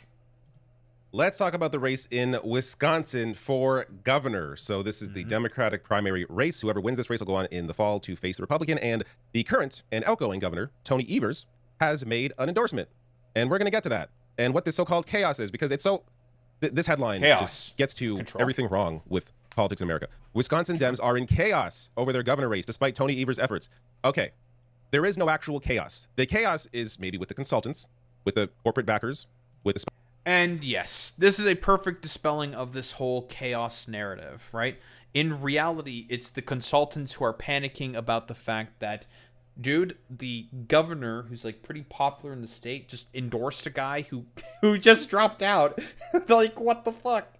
And at this point in time, has to come back into the race to essentially continue with it, and having to force the dropout of someone else, of Mandela Barnes, in order to make sure that there's not too much of a splitting of the vote. It's fucking hilarious, dude.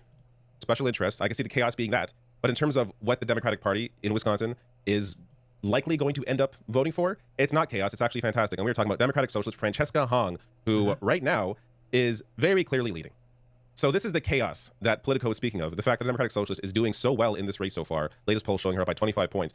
And yeah, we'll talk. Listen, just real quick on the fucking goddamn polls. Yeah, he dropped the gubernatorial bid, but yeah, she was throughout the entirety of this poll. She was fucking killing it, like plus 20, plus 29, plus 25, up on all these motherfuckers. And the reason why is more than likely because of Mandela Barnes, as you can see in a lot of these pollings. Let me move my chat out of the way, of course. Yeah, you can see Mandela Barnes and Crowley are sharing a lot of fucking positions in terms of a lot of these fucking polls. The vote amongst the centrist neoliberals was absolutely being split here. And it was allowing Francesca to have a significantly larger lead as a byproduct. Because don't let the fucking blue MAGA types go in on to like some random tangents, talk about like, oh, the problems with the polls, yada yada yada. It's like, no, dude, it's because there was a split amongst the fucking moderate candidates between Crowley and Mandela Barnes. That's why there was a fucking split and why there was the gap that there was. This was what was causing all of the chaos amongst the Democratic Party establishment. Well, in this race so far, latest poll showing her up by 25 points. And why is that? Well, let's get to the other candidates in the race. So David Crowley dropped his bid on July 8th. So David Crowley is being backed by Tony Evers, the outgoing governor. That was about a month ago. But when this video was recorded, yeah, it was also about a month ago. And that didn't happen until he came back. That's right. Crowley left the race and then came back 2 weeks later, July 18th. I'm not sure. I'm going to make a guess. He probably heard the rumor mill saying that Governor Evers was going to endorse him and then decided to come back into the race. I think that's what this is. This shit smells like electioneering. I mean, I wouldn't be surprised if the Democrats basically pulled some bullshit like that. They unironically rigged the DNC against Bernie Sanders in 2016. Like, it's entirely possible that they did the same shit here. I've ever seen this, where you have a candidate drop out of a race because they feel like they have no path to victory, only to come back a couple weeks later with the endorsement of the outgoing person that you're replacing or want to replace, in this case, the governor. Incredible, bro. It is such a bizarre scenario, but it goes to, I guess, the chaos happening within the corporate wing of the Democratic Party there. So you have now a situation where this endorsement has actually angered members of the Democratic establishment. So as Politico writes here, Evers' decision... Because, again, they wanted to probably use Tony Evers as a way to funnel more of their voters, because here's my bet, okay? Here's what basically the Democrats are hoping for, right? They see currently in the polling that Crowley and Mandela Barnes are splitting the vote between one another. That's obviously a disaster because it's making it such that Francesca Hong can absolutely run away with the race. And by the way, we're going to get to the fucking vote counts between Hong and also Crowley. It's close. It's very fucking close. And it's been going back and forth and back and forth and back and forth throughout the entirety of this day, or of the election, between Hong and also Crowley. So we'll see exactly what happens when we get to the sort of tab, obviously. I've been going on this sort of like Francesca Hong sort of tangent for a very, very long time to talk about the actual race and of itself.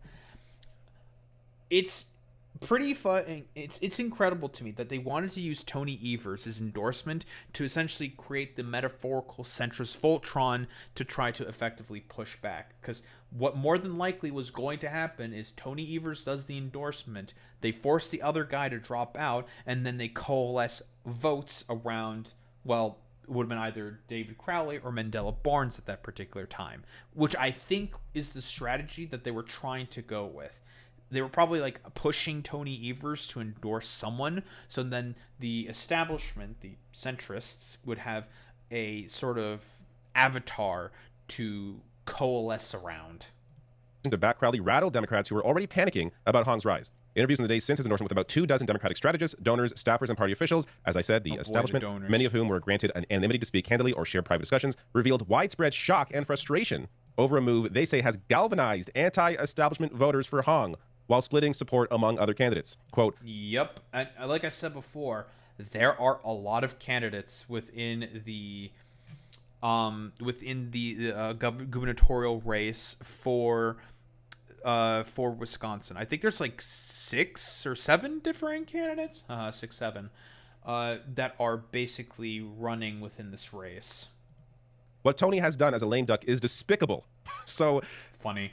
Another thing I don't often so or maybe mad. never seen is the party being pissed off that the outgoing governor has made an endorsement. Not because the governor is unpopular, but because this endorsement signifies who the party establishment, in terms of, again, the donors, staffers, corporate interests, who they support. Yep, making it very, very clear that there may be some potential electioneering bullshit, and as a byproduct, people are just going to be like, I don't know. It seems like a lot of people are really randomly and subtly coalescing ever since this whole Tony Evers fiasco happened. Interesting. It is such a unique scenario that we are currently in, where there is awareness that the more support from the establishment that a candidate gets, it actually is detrimental to that campaign. In this case, Crowley. So Very you funny. have Francesca Hong on the rise in the midst of all this. Meanwhile, another candidate in this race also dropped out. Mandela Barnes dropped out a few days ago. And like we said, when we took a look through all of the polling through all of this, as David Dole himself showed, there was constant flips between Mandela Barnes and also David Crowley, suggesting it was being split, the vote, of course. He was number 2 in the race. So Crowley wasn't even, he was 3rd. Wasn't even really close. That's why he dropped out of the race and only to come back. But Mandela Barnes was 2nd. So why did he drop out? He claimed he had no path to victory, which is probably true, but maybe worth mentioning, as the Milwaukee Journal Sentinel prepared to publish a report detailing anonymous allegations that he leveraged his party status in pursuing sexual encounters with young adult women. So now we're getting more pieces to the fucking puzzle here. So more than likely, I'm making a guess here, Democratic establishment and consultant types were probably pushing Tony Evers to endorse David Crowley, even though he dropped out of the race, thinking that there's no path to victory because he was in 3rd behind Mandela Barnes. And they heard about this sexual assault story, allegedly, being done by the Milwaukee Journal Sentinel. I believe it's just called Sentinel. Whatever. Alleging that there was a bunch of sexual encounters with young adult women. More than likely, the corporate establishment caught wind of this, talked to David Crowley, say, get back in the race. You're going to get an endorsement from the outgoing governor, okay? You're going to get that endorsement, or maybe not like, no. Yeah, no, actually, no, that doesn't make any fucking sense whatsoever. No, I guess he just felt like going back in the race or something. I have no idea, honestly. What the fuck am I talking about? Maybe they were just trying to prompt someone to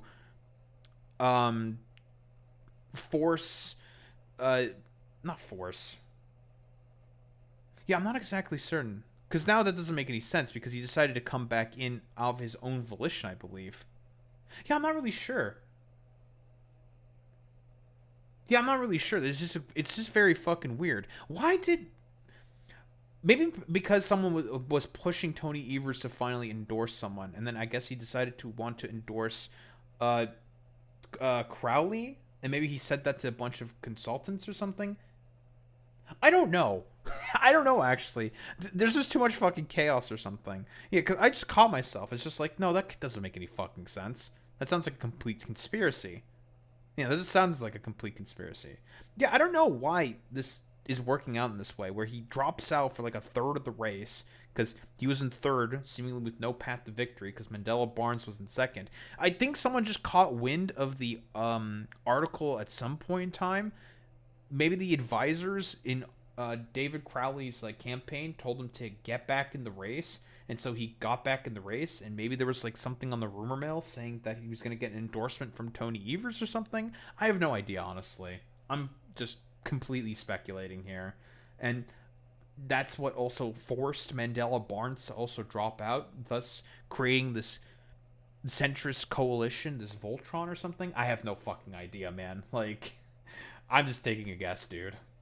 Well, this also may be a reason why Mandela Barnes dropped out of the race, because he didn't want the story to come out and have to be a whole thing. So he was just like, you know what, I'm just going to leave now because I'm likely not going to win anyways. It's not worth it. Meanwhile, Probably. there's a reason why Francesca Hong is so popular. Here is one of her latest ads, and it is fantastic. I'm Francesca Hong. I'm running for governor because this is personal. I'm a mom who'll always fight for my kid. That's why I'll fully fund our public schools. As the daughter of immigrants, I'll stand up to ICE. As state representative, I've led the fight to stop AI data centers. I've worked in busy kitchens and owned a small business. I'm going to tax the rich to invest in Wisconsinites like us. I'll fight for you and your family, just like I fight for mine. All right, so great. I mean, it's a good ad. She's a great candidate. Blah, blah, blah, blah, blah. Should really go without saying. Francesca Hong is a very, very, very, very, very good candidate. Why don't we actually get to what is going on with the race itself? Because it is the current primary. And what do we have here? I've not checked this in a bit of a while. But yes, with 97.8% of the vote total, and of course, like Tom Tiffany, who's just like he's a 2020 election denier, a complete fucking freak. It's still too close to call, and there's about 18,000 votes remaining with a 4,000, actually no, about like a 3,000 vote gap. And if you've been taking a look at this race, it's been going up and down and up and down and up and down. Francesca's in the lead, but David Crowley is in the lead. And if we take a look at the fucking map breakdown, we're mostly specifically going to probably take a look at Milwaukee, where David Crowley seems to be in the lead at the time. So Francesca Hong, I believe, took most of Dane County. I think it was said that these are all the votes, I think. I'm not 100% certain. Maybe same with Milwaukee, if there's still like a little bit of counting left to do. But it appears that there was an update before I looked. There's still, again, more vote counts that basically have to be done. I would be not really surprised if we didn't get like an update to this specifically on probably tomorrow or something. But apparently, specifically from the Milwaukee County, there was a bunch of errors that were caused by humans when there was a downloading of the audit data, and not actual votes were being downloaded onto data sticks, which were being delivered to the Milwaukee County Courthouse, which apparently had to cause some recountings, allegedly. So we may not get the results of this election probably until tomorrow, if they have to do like a sort of hand-fed recount. So who knows if Francesca Hong is going to win tomorrow, or David Crowley. Who the fuck knows? It seems like the Democratic Party in Wisconsin is just like, I don't know, like shooting the pooch, for lack of a better term, and it's turning into like a complete shit show, which is really, really funny. But since I said that this was about other primaries, but there was a lot of context that had to be shared about like what's going on in terms of the Francesca Hong race, because there was a lot happening. There are also other races going on as well, specifically in Minnesota. And in Minnesota, we have gotten some great victories and some excellent results within the great state of Minnesota, with Penny Flanagan for the Minnesota Senate race for Tina Smith's seat, who is retiring. Penny Flanagan, who's a progressive, Medicare for all, anti-genocide, yada, yada, yada. Solid candidate, great candidate, getting a clean victory of about 20 points over Angie Craig, who's like APAC, corpo, standard, fucking loser ass, centrist fucking Democrat. Very, very clean victory here by Peggy Flanagan, and considering the fact that in the primary alone, it's double the votes of that in comparison to that of the Republican, it's looking pretty good for a progressive advocate of Medicare for all and also Palestinian rights to probably win this Senate seat for the Democratic Party. It's looking good here for Peggy. And another candidate, of course, in Minnesota's 2nd District in Matt Little, another progressive candidate. I don't know if he's like a Justice Democrat or whatever, but he is also anti-genocide and ran on a platform of Medicare for All, is also winning his race as well within Minnesota.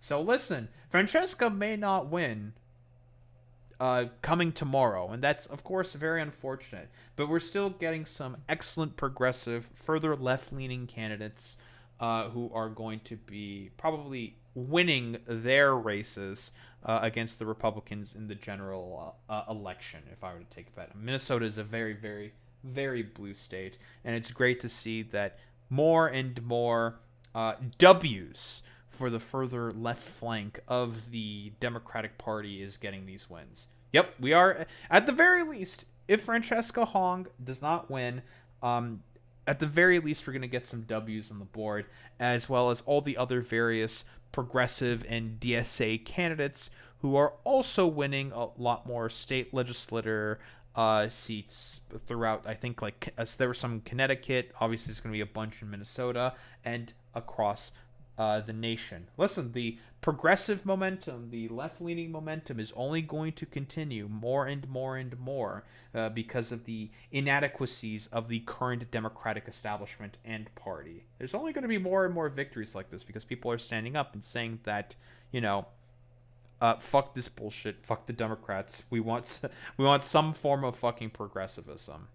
The fact that she gave Democratic meddling this tough of a time is amazing. Like, even if she loses, this tells Democrats they can't pull any more 2016s. That's a good point there, Boy Meets Mini. It's going to be much harder for them, for the Democratic establishment, to pull something like 2016. Because given this complete fiasco with David Crowley, as is indicated here by the David Dole video, it's going to be much harder for them to do all of their electioneering sort of like nonsense amongst the Democratic sort of constituency. But I mean, what else is there to really say? Besides all of the complete fiasco nonsense that people are trying to pull on Francesca Hong, which I guess somewhat worked or something. I don't know. It's a little weird. I don't know why this is happening. I'm ready for the further discourse of quote-unquote polling being done by all the blue MAGA centrist types in order to cope and seethe about the fact that either David Crowley is going to win or Francesca Hong is going to win or something. I'm ready for like the terrible takes from like Wick and fucking Hutch specifically, but whatever. But Francesca is a wonderful candidate. Even if she doesn't win, I hope she runs again for some other form of office. She's a great candidate. I think she's like really, really good, of course, in terms of the policy. I don't really give a shit about like the whole woke 1.0 fiasco that these people are fucking digging up for no reason. It's fucking stupid. She's a good candidate, solid democratic socialist sort of candidate who should definitely be in a position of power to do a lot of good for a lot of people. Meanwhile, David Crowley is dog shit, and he thinks that it's good to listen to the ideas of Republicans. Yeah, man, totally. Because the Democratic constituency is going to be such a big fan of you saying shit like, "Oh, I don't think the Democrats have a monopoly on ideas whatsoever," and it's going to be a good thing to listen to independents and, well, fucking Republicans. Incredibly fucking stupid thing for this dipshit to basically say, but whatever.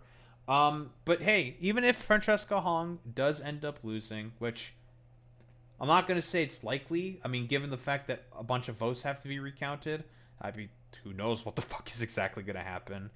At the very least, we can say that there are still some great fucking W's within the sort of progressive movement, the further left-leaning movement that is taking the Democratic Party by storm.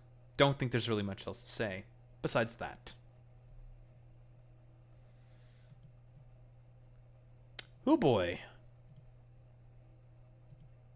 Wow, wow, wee, wow.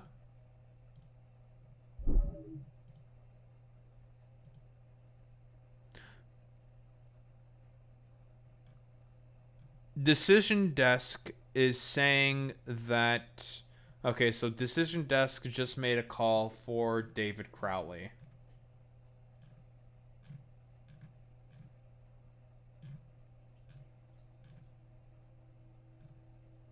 Oh well, there's still a bunch of really good progressive victories. It's unfortunate that Francesca Hong lost. I mean, we'll see. No problem, question everything. Thanks for coming by, gamer. Where is our thing?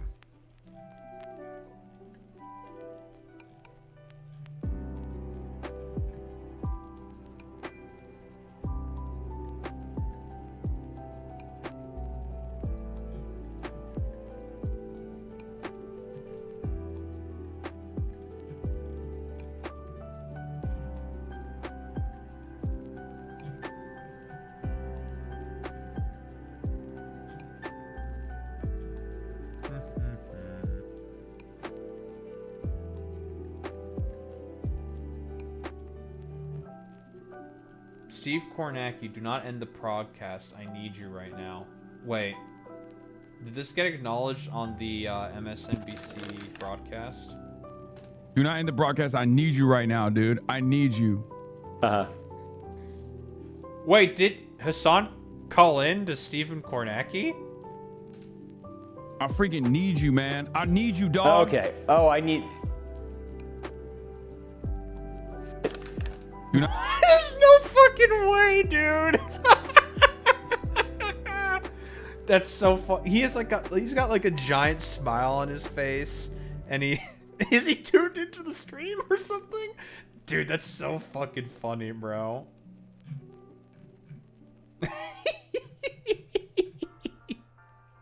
That's good. That's funny. Listen, because I do have to say, Harry Enton has fallen because he's, I don't know, he got by Kalshi. It's now, Steve Kornacki, dude.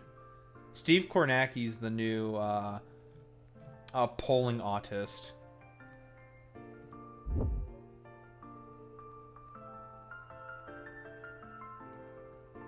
I don't think that's Gadsad in real life. Like, I was about to say, Gadsad is very short, but... Okay, he's not like a full-on gremlin. That is definitely photoshopped.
Dude, the libs are being extremely weird about David Crowley.